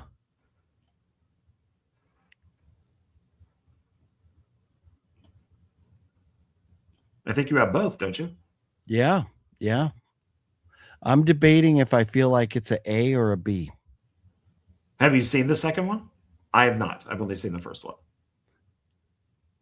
The second one,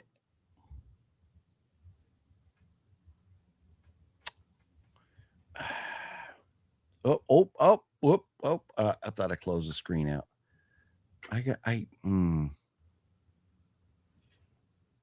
There's too many movies. You know that? Yeah, they should just stop making them. I mean, there's definitely enough to see probably for like the next 500 years. Yeah. So Dark Knight of the Scarecrow. Dark Knight of the Scarecrow itself, I give that movie alone an A. So I will give you this one because I have not seen the sequel. So I enjoyed the first one. I don't know if it's an A for me, but you let me know where to put it. I need to see. Has anybody else seen Dark Knight of the Scarecrow 2?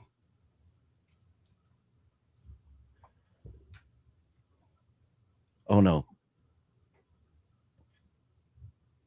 This came out in 2022. It's pretty new, yeah. Yeah.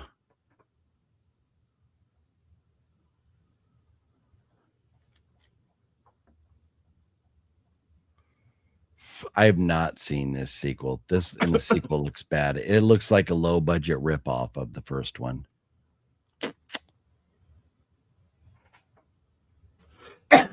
Yeah, I've not seen it. I have not. So I don't know. Yeah, 2 is a newer movie. Yeah, it's yeah.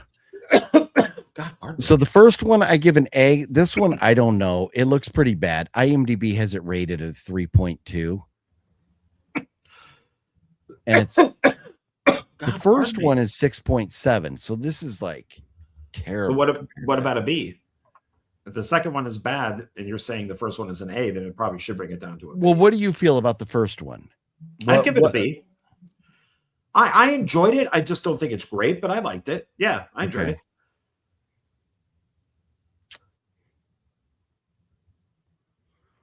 Because I could go B also on the first one. I mean, I like it. Is it a great movie? No, but I like it.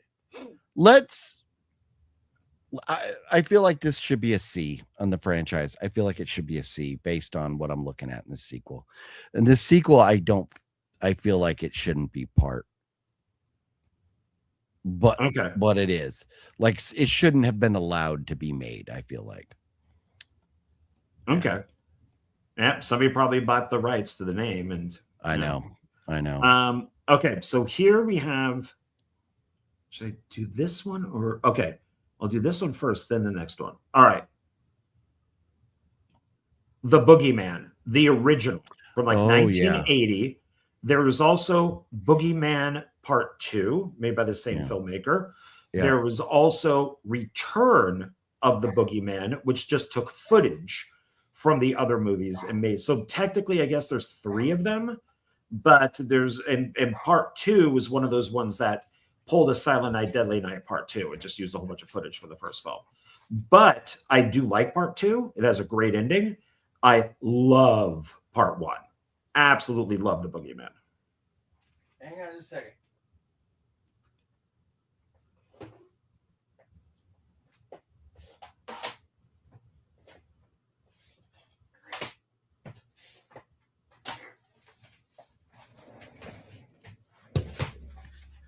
Sorry, I had to refer to my collection for this one. So the OG original one, good movie, not a great movie, but a good movie. I would say this is like a B. I would say because of the other, for me, the Boogeyman, the original, is an A, but because of the other two films, it brings it down to a B. Well, there's the remake. Put that away. Put that away. Put that away. Put that away. Put that away. You're saying they're not related? That's next. We're doing the originals and then the remakes. So that's next. Shouldn't it be all part of the same franchise? No. Like Hills Have Eyes, we wouldn't do separate. No, they have nothing to do with each other. They're not. Okay. All they did was buy the name. And if you notice, it's called Boogeyman. This is the Boogeyman. They just took off the. Yeah. So they're two totally different things. And the funny thing is, even more recent than this is the Boogeyman movie that came out like a couple years ago. Yeah. Was that a Stephen King one that just came out? Yeah, based on a short story. Huh. Because that one, it was shot beautifully, but I hated it. Yeah, The Boogeyman. And what is its score? 5.9.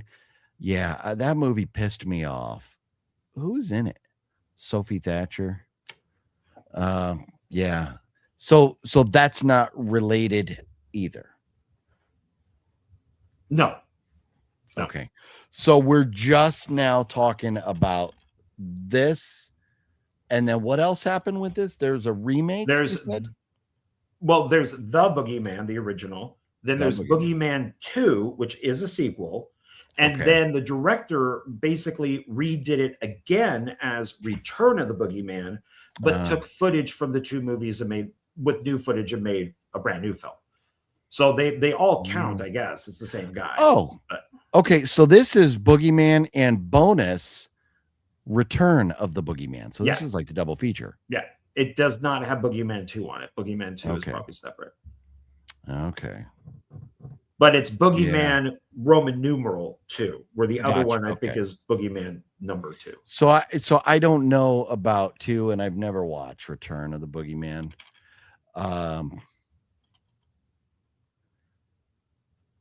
So I don't know. So what have you seen of the franchise?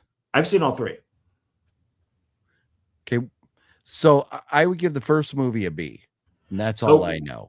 I would give the first movie an A, but because of the other 2, I would bring it down to a B. The entire franchise a B? The 3 movies, would be that. Okay. Yeah. All right. I cannot argue with that. It's okay. Go up. It doesn't want to. It's like, no, it's not that good. Yeah, it just wants to stay down there. Okay. So then that means that the next one then would be the 3 that you just showed. Okay. So the Boogeyman. So Boogeyman, Boogeyman 2, Boogeyman 3. Yeah.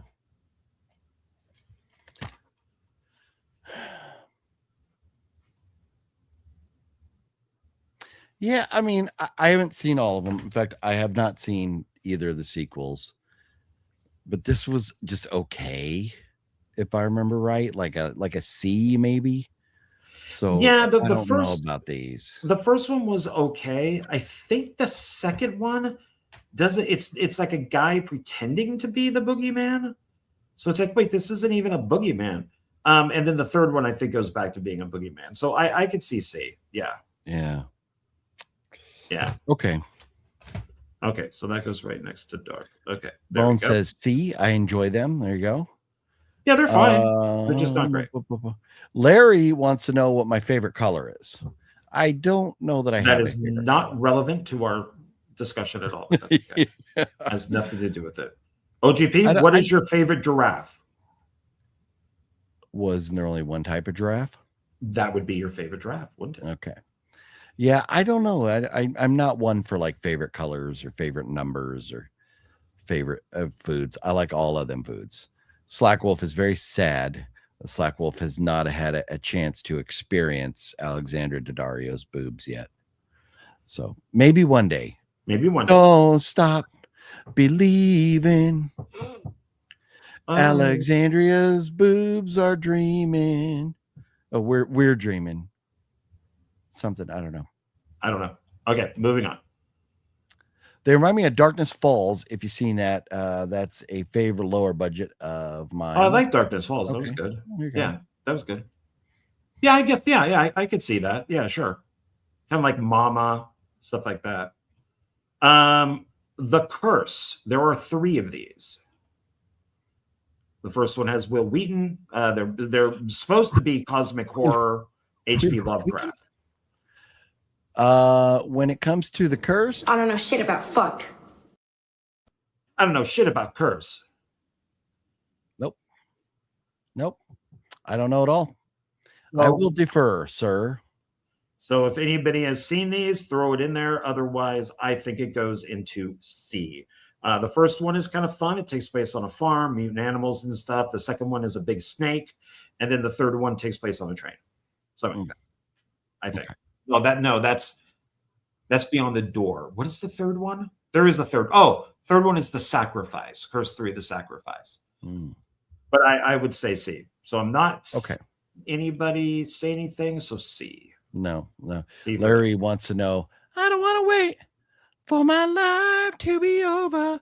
A girl with a large head sings that, Larry. I forget her name, but she has a big skull. Okay. The Piranha movies. Here we. Ooh. So love the first one. The first one is phenomenal. So I'm not going to go S though. I would go A. So we got the original movie, which is Joe Dante, the sequel, which is James Cameron. There was a remake of the first one that was done with a whole bunch of other Roger Corman movies. Then there's the 2 remakes that were done by the guy who did the Hills Have Eyes remakes. So Piranha and Piranha Double D, or Piranha 3D and Piranha Double D. Oh, no, that wasn't directed by him. That's the guy who did Feast.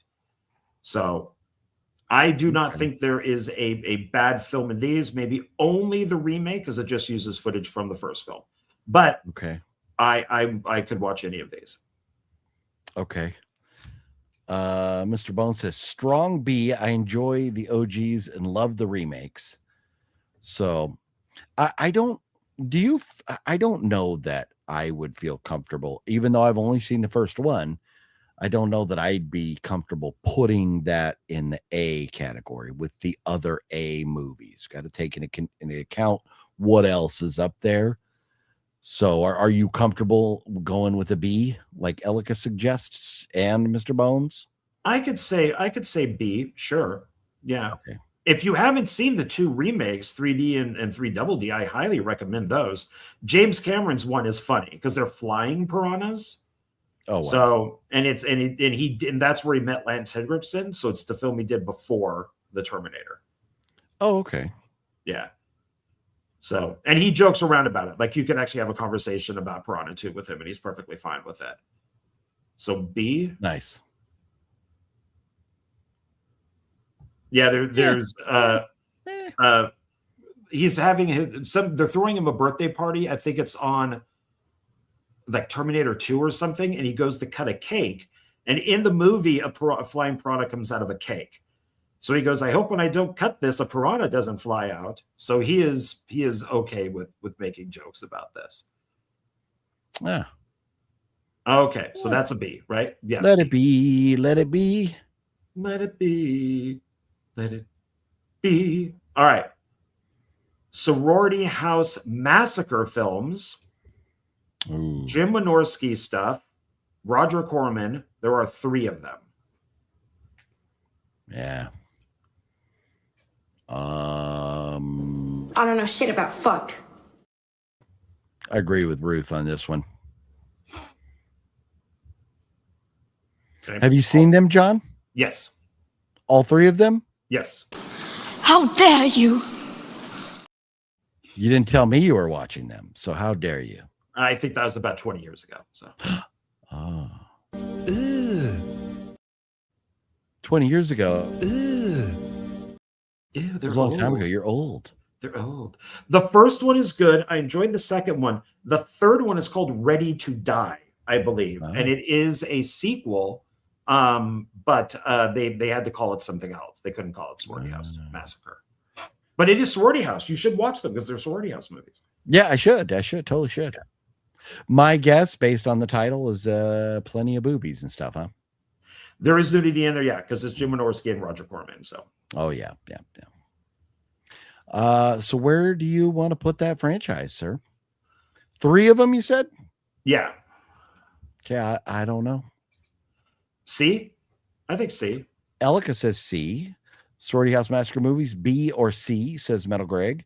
Slumber Party Massacre is dope seniority or dope series. Sorority House is on the same level and decent, but I don't remember much. Okay. So I think C.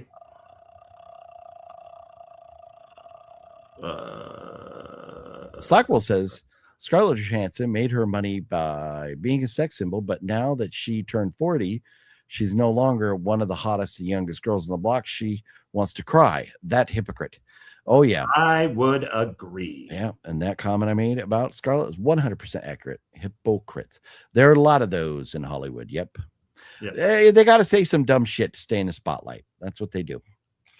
Yep. Okay. So let's see. So where did you go, Sorority House? C. All right. Okay, next one. The Stepfather movies. There are 4 of them. There's 1, 2, and 3, and a remake. The first 2 have Terry O'Quinn. The third one does not. And then there's the remake, which has Amber Turd, but it's PG-13. The other ones are rated R. I don't know shit about fuck. Man, the first film is excellent. It is a classic. Never even heard of them. Oh my God. They're great. Oh They're my part God. of the, oh my God. Oh my God. Part of the, oh my God. They're part of the Grab his dick and twist it. Oh my God. Oh my God. That's what's his name? Your 5 Shades of Grey guy or something. Grab his dick and twist it. Oh my God. I don't know that. Oh, a video. Somebody yells, grab his dick and twist it, like at an MMA fight. And then that dude says something. It's kind of funny video. I don't know his name though. Elika really likes the first 2. I never heard. Larry, are you allowed to say shit? That's not, I know. Larry, bad words. Larry, come on, Larry, just say the word fuck. Just type it in. All capital letters. Fuck. Just type it in, man. Just do it. The third Stepfather film is great because it's a different actor. And what they did was they did like in Batman, the Tim Burton Batman with the Joker, is since they couldn't get Terry O'Quinn back, they had a different actor. So you see him like on a dock and he's holding his face like he's injured. And he goes into this like little shack and the surgeon there performs this really horrible surgery on him with all these like rusted, like medical, tools and stuff. And that's what turns him into the new guy, the new actor. Okay. Which I absolutely loved. So I think these deserve at least, the first one is definitely an A. The second one is a B. The third one would probably be a C, while the fourth one is definitely, I would probably even say an F. So I would say this should sit in at least B. Okay.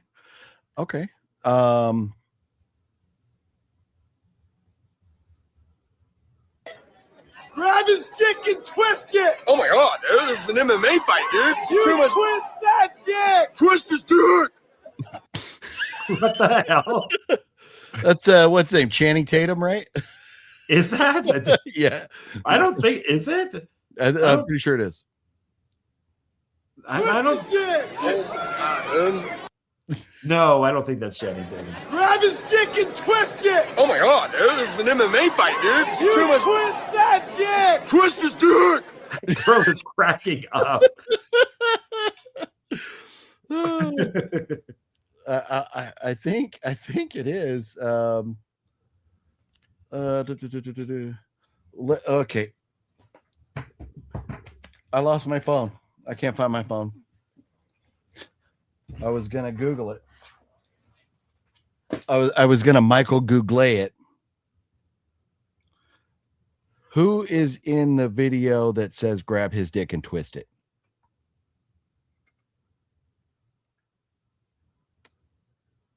Well, maybe not. I thought it was. It kind of looks like him, but I don't think it is. Okay. He found his phone. Okay. Yeah, I don't know. John Okay. College people. Yeah. So I don't know. Yeah, I thought He's getting old. He loses things. So are you okay with B? I don't even know what we're talking about right now. I'm thinking about grabbing dicks and twisting. Oh God, sir. You give me a hard time about that.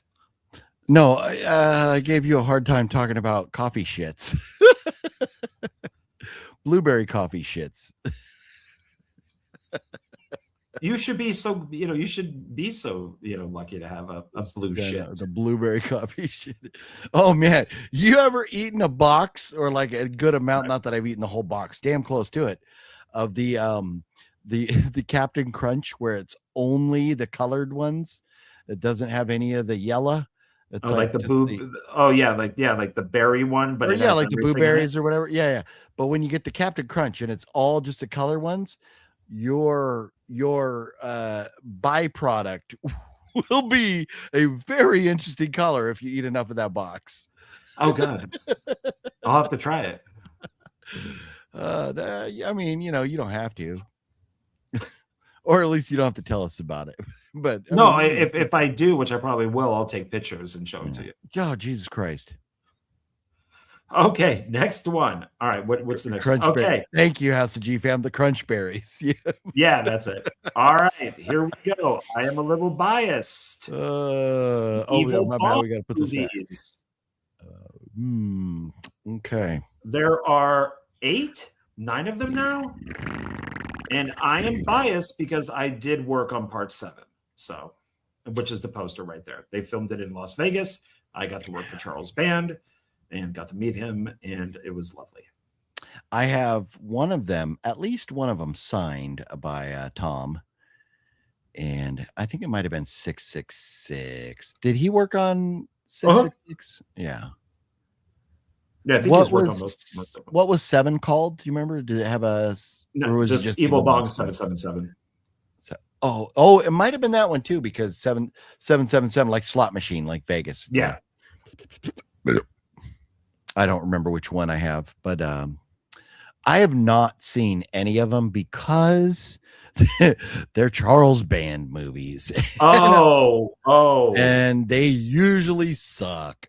So. I give them a B. I give them. I like them so far. I like all of them. So, well, actually, I worked with I worked with one of the actresses in them too on a Mahal Brothers film, and then Mindy Robinson is in a few of these, and she. Oh God, was that to the Mahals? No, that's for you wanting to give a Charles Band franchise a B. Yeah, because they're all funny. They're good. I don't know about good. There might be some funny moments, but I think I tried to watch the one that I had Tom sign, and I was like, ooh, and I turned it off. My accident is in it. The Axemas axe is in part 7. Oh, Mindy Robinson uses it to try to go chop people up with it. I'll go see. Okay, I could live with that. Okay.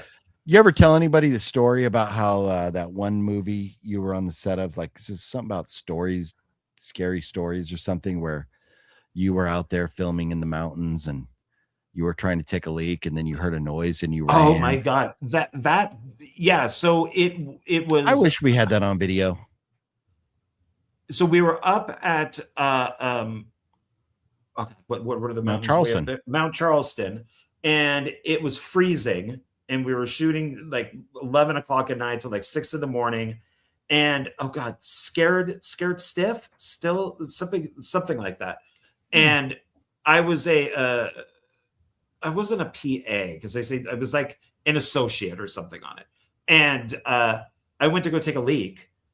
I went away from the set, and as I'm pissing, I could hear something growling at me because I'm pissing on whatever is growling on me in pitch black. And I immediately turned and started running as fast as I could back to the set, and then fell. I hit like a root or something, fell straight on my face and got mud all over me. And that kind of told me what person I was. So did you do a full scorpion where your feet come up backwards and kick you in the back of the head? It might as well. There's Mount Charleston. That's what John was up yonder, way up there in like the snow, because it was very, very cold. But that tells me what type of person I am. So basically, if you were there and both of us were standing there and something growled, I would leave you. You would be in dust. I would be gone for that thing to eat you and not me. The good news is I think I can outrun you. We've never had a race, but I'm pretty sure I'm faster than most of my friends. Cinestalker may give me a run for my money, but Fluffy, I know I'm smoking Fluff. Wet Movie 1 doesn't stand a chance. And I think I can outrun you too. So I would say because of my weight, yes, you could probably have my knees and stuff. So I think you would be the bear food. But if it growled and I left before you and you're like, huh, what? The bear might grab you. But it might, but I still have a few steps. And I know bear jitsu. Bear jitsu? Bear jitsu. Yeah. Oh, wow. I will kick that bear's kung fu ass. Yeah. Every beardy was kung fu fighting. And not everybody, every beardy. You'd be like the invisible predator and prey. Fighting. You just take that CGI bear and throw it down. Yeah. And House of G-Fam, yes, Charles Band was Full Moon Entertainment and Empire also. Yeah. You see. Yeah. Okay. Our next one here, we're coming to an end almost here. Fluffy could run a mile in 5 minutes 42 seconds. Your mother could run a mile in 5 minutes 42 seconds. No, wait, what? Fluffy, yeah. you forgot to add at least 3 5s to that. So no, well, back in high school, Fluff could scoot. I know but Fluffy weighed like 140, 150 pounds, something like that. So, but now Fluffy got his joints are, even though he lost all his weight, Fluffy, his knees and his hips are fucked. So I know I'm still smoking him at this point. So I never got down to 5 minute miles, but in Marine Corps boot camp, we had to run 3 miles. I did 3 miles in 18 minutes. So that's average 6 minute mile for 3 straight miles. I can't do that anymore though. No. So no. But I still think, I mean, I could probably do a mile in about 20 minutes. And I think that's a little bit faster than any y'all. Wow. Okay. Bear food, John Ward. Probably. Okay. All right. Beyond the Door. There are 3 of them. Beyond the Door 2, and Beyond the Door 3, which is about a killer train. And it is awesome. These are Exorcist ripoffs. They're Italian. Okay. I don't know shit about those, but I did see a video talking about a place in Las Vegas called The Green Door. Have you heard of The Green Door? I have. Sex club. They have glory holes, and there's rooms where you can get your fuck on, and then people in other rooms gay can clubs? watch you. How would you know that? I saw a video done by 2 women. And they were trans. No. Dude, I don't know how you know about this stuff, but Green Door is based off of the Behind the Green Door, the movie with Marilyn Chambers. Let's see here. The Green Door is a safe space where consenting adults can live out their wildest fantasy. The Green Door is the hottest social spot in Las Vegas. Let's see if they have a website. I don't see anything about it being gay, sir. In fact, because it's kind of hidden. They want straight people to go in. So that's the problem. There lies the problem, sir. So look, you have a girl taking off her panties right there, unless the guy has his wiener tucked back in the back. And then you have another girl and a guy right there. So there you go. There it is. Oh, look, and there's a girl right there, unless she's trans. So I reject your notion that I was looking up a gay thing. I'm just glad that's not one of your history. I don't mind. Right. Whatever. All right. Beyond the door. I don't have to go search for it when I want to. When you want to look at gay shit.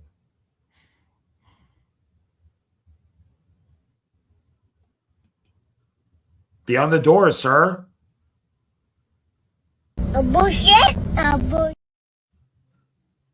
You're bullshit. I don't know anything about Beyond the Door. I don't think I've ever heard of those movies. They're pretty famous. Well, at least the first one, maybe the first two, are famous Italian Exorcist ripoffs. Metal Greg would say, I would say the Beyond the Door franchise is a C. I would agree with that. Well, yeah, I would agree with that. Okay. Yeah. C. Yeah. Low B, high C. Okay. But that's what, yeah. Because the third one is hilarious because it is about a possessed train. That's funny. I can hear Fluffy right now. Train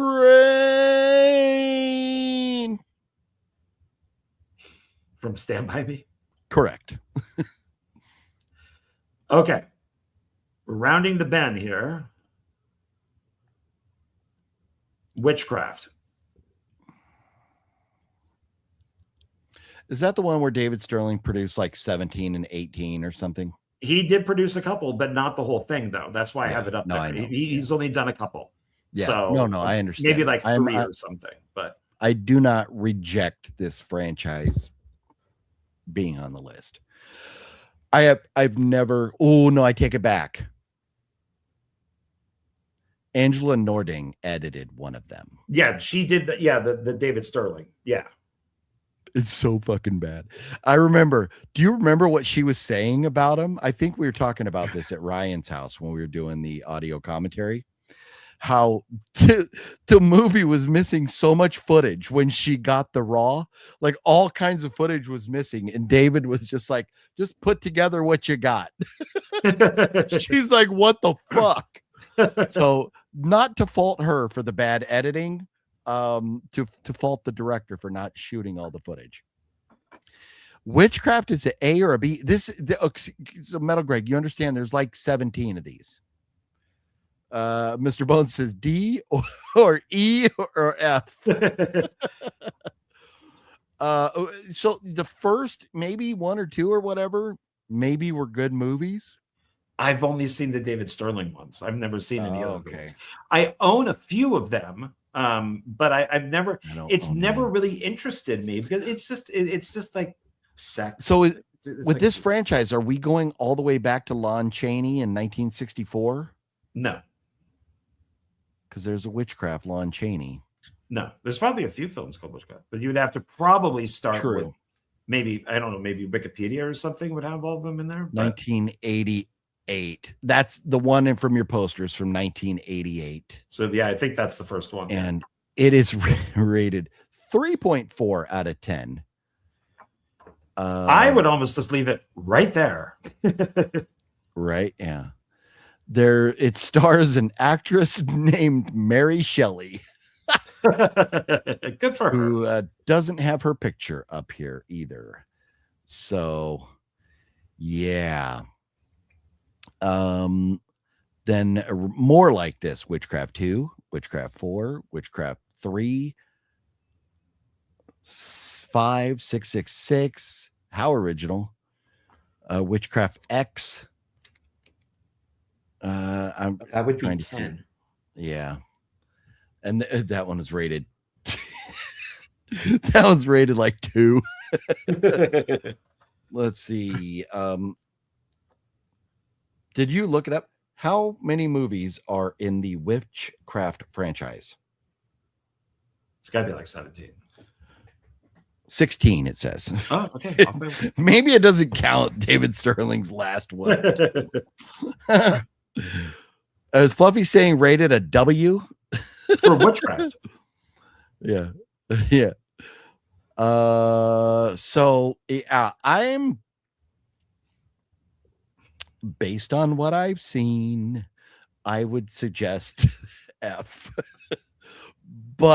And based on what I'm looking at in these scores, if the first one, which is usually the best, is rated that low, well, let's see.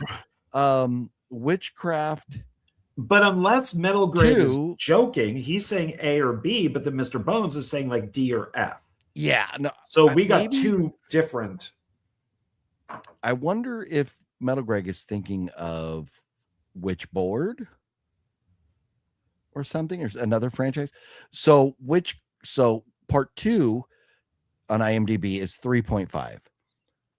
Part 3 is rated 3.3. Witchcraft 17, so there is a 17th, is rated 4.2. It's the highest rated of them all. 15 is rated 2.2. Blood Rose, I think that's the one that Angela edited. They're all like rated around 3. They're all Fs. There's I don't know what you want to do with this franchise, but I'm gonna struggle with anything above a D. Oh, then this will make our second F.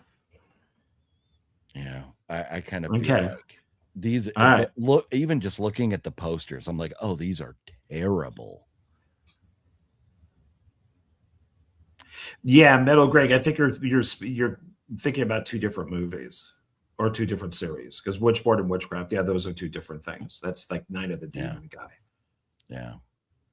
Yeah, these are like naked witches that seduce like good-looking guys, and and it's shot on VHS bullshit. Like they're bad.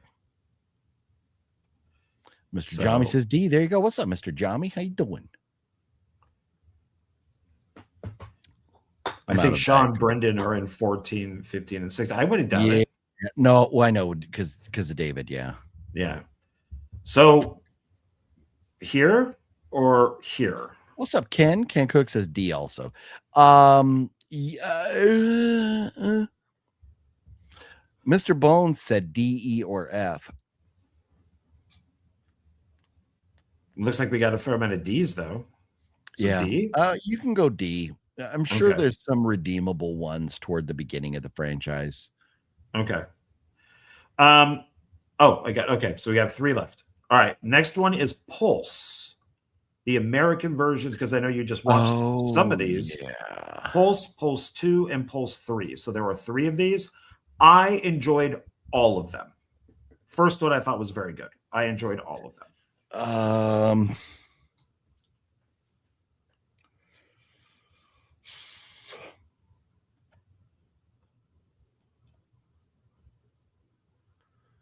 Oh yeah, that's the one with Kristen Bell, right?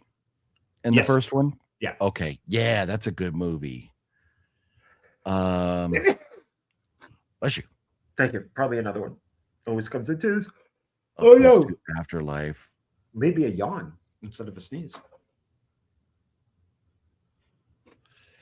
Yeah. Part 2, definitely not as good. Oh yeah, I remember. I've seen part 2. Yeah, I remember that. Yeah, like one was cheesy kind of like, fucking ghost in the alley. Yeah, it was like one was like its own thing, and then they did 2 and 3 back to back, like direct to video stuff. Yeah. Yeah. One on its own, I would give a B. With the other 2, not so good. I would bring this franchise to probably like a low C, but maybe I could leave it in the C's. What's up, Dollar Tree? Dollar Tree says stick it at a B. Mr. Bones says C. I like those, but ain't top tier. Yeah, one was really good. The first one was really good. I don't know if I would go A on the first one though. What do you think? Just the first movie, John. What letter grade would you give it? I would say Kristen Bell's great. It's a B. I enjoyed it. I liked Okay. it. It is pretty much like almost like a shot for shot remake of the original, but Yeah. it's but I liked it. I enjoyed the first one quite a bit, and I thought that they actually did do a decent job with Pulse 2 and 3. This is all during that time period of when they were doing like the direct to video Hellraiser, that one to just hold the rights, and then like the direct to video like Children of the Corn to hold the rights, and so it was all that producer like Joe Shishon or something like that, and he was doing all of these. And I was kind of digging them at the time because it was basically just to hold rights. So, well, this was only 2 years after the first one came out. For part 2. But anyways, I say a C for the franchise. Ashwagandha, what up? 1 and 2 were great. 3 was okay. There you go. B or C. I say C. Dollar Tree says B. Evelyn Castillo says Brass Monkey Vegas Days vlog, need those back. You are correct. And Cinestalker and I are doing everything we can to get out there very soon. Where you may not see John Ward in that video because we'll be downtown the entire time getting fucking hammered. Brass Monkey style. But you know what? But maybe next time I am even at John's, maybe we'll mix up Brass Monkeys instead of like whatever we had last time. But that's a drink. Man. Oh, Brass Monkeys, go fuck your mother. You don't know that's a drink? No, the Beastie Boys song, Brass Monkey, that funky monkey. That's a drink. Oh, no idea. Oh man. So they they say monkey on your back. I thought they're referring maybe to heroin or something. No. So Brass Monkey, there's 2 different ways to make Brass Monkeys. One is you put orange juice in your 40 ounce of Old English. That's like the ghetto way. And then the other way is like vodka, which you got vodka. That is true. Brass Monkey cocktail. Here we go. It's been a while. I forgot.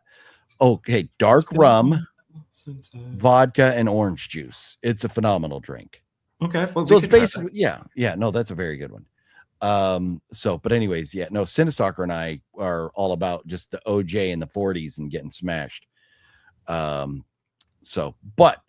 you put orange juice in your 40 Old English, that's a pretty tasty beverage, sir. Okay. Well, we'll try it. Okay. Yeah. Okay. So Pulse. Nice throwback there, Evelyn. You're saying C. I could go B. We have 2 left. So we'll leave this here in C. Okay. Because like you said, we're going to go through and see if any of these can be changed. All right. So this, I don't know if you've ever heard of this. Cold Prey. There's 3 of them. No. They're foreign. No. They're all very good. The first one is basically, have you seen Wrong Turn 4, the beginning, where the people are stuck up in the snow in like the kind of like deserted hotel that's up there? I haven't got that far into the franchise yet. Okay, so they ripped off Cold Prey. Cold Prey is they end up in like this hotel, and these people are trying to kill them in this hotel. The second one is basically Halloween 2. The girl is in a hospital, and then the third one is a prequel. Okay. So I would give these kind of interesting, yeah. At least a B. Okay. So, but we got, let's see, those movies are at least a C at best. And so you have one more. After this, right? I have one more. Yeah. Okay. Before you go to the next one, hang tight. Anything else you wanted to add on that franchise before we move on? To Cold Prey? No, Cold Prey. Anything else you wanted to talk about with Cold Prey? Oh, no. I think they're good. Okay. I wasn't sure if you were. I'm sorry. Yeah. I was so distracted here. Hi, and welcome back to part 2 of the Goodwill Hunters booze review. The first Goodwill Hunter booze review Part 2. Booze, booze, booze, booze, boozy booze. Booze, booze, not to be confused with boobs. Boobies. This is what she was referencing here. Tonight, we are I think drinking could have been just me and another Cinestalker. version of the Brass Monkey. So here we Last are. night we went with the Old English and orange juice. Which was delicious. It was good. You know what? I did like that. It really added a certain little enjoyment factor. It makes malt liquor that much better. Yeah. Yeah, it was something. Let me skip ahead. But tonight, so here we are. we'll need cups. Mixing the ingredients. Eric, This is named talking about the drink. ice. Let's about this. You, The vodka was poured last. I'm talking. Okay. Whoa. now you're ready. let's see the reaction where when we that sip it hand's for the been. first time, and then I'll explain after. Weren't you jerking it the other day?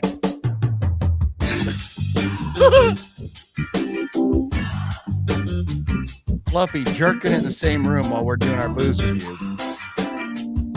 Was that your pillow? Mine or Ryan's, I don't recall, but it was rude of him. It was very rude. Okay, Ryan. Cheers. Here we go. Salud. Watch this. Jesus Christ, that's all vodka. Wow. Shit. So when I made the drinks, I put the orange juice in and I put the vodka in last. Should have put the vodka first. Then you put the OJ in to mix it all up. And so when we drank it, the vodka was sitting all on the top. So it hurt when we drank it at first. So anyways, that is that video is fucking 8 from May 19th of 2015. So that video is 11 years old. So there you go. It's up there for your viewing pleasure if anybody wants to scour the depths of the channel here. So I had to reference that. It's almost like Perkins jerking it in San Diego is what Fluff's saying. The jerking it in San Diego video from South Park. Okay. Sorry, sir. We have deviated. We're back on track. Stay on target. The tier list. So I would put this at least at a B. I accept that. Where can I do this? I'm running Xanderls watching on John's channel. What's up? Oh, How you thank doing? you. Is it Xander or is Xander LS Xanderls? Thank you How for you watching. doing? Yeah, how you doing? Okay, this is our last one. Last one for the entire tier list. The last franchise to go up, and it's an F. And I will not budge from that. Faces of Death, the original. And the new one did nothing to change it. Well, but we have different reasons for putting it at an F. I haven't seen the remake, and I don't plan on it, but I don't like the animal torture that they do in these original movies and stuff like that. So no, it gets an F. Yeah. I think I made it. I know I watched the first one. Maybe I started the second one. I don't know, because that was like the thing to watch when you were a teenager, because they were all on VHS. But no, when they're cutting a monkey's head open and all that type of shit, no. Yeah, I for the new movie did this franchise no favors for me. I know some people are liking it, but I just think it was just fucking dumb. I am perfectly okay with this franchise being at an F. Movie Odyssey, what's cracking? Movie Odyssey, how you doing? Hope all is well with you too. Mr. Johnny says it's so bad it should be a Z. No Z category, but F is as close as we can get. But Z is appreciated. Yeah. So, what do you think, John? We're 2.5 hours in. Shall we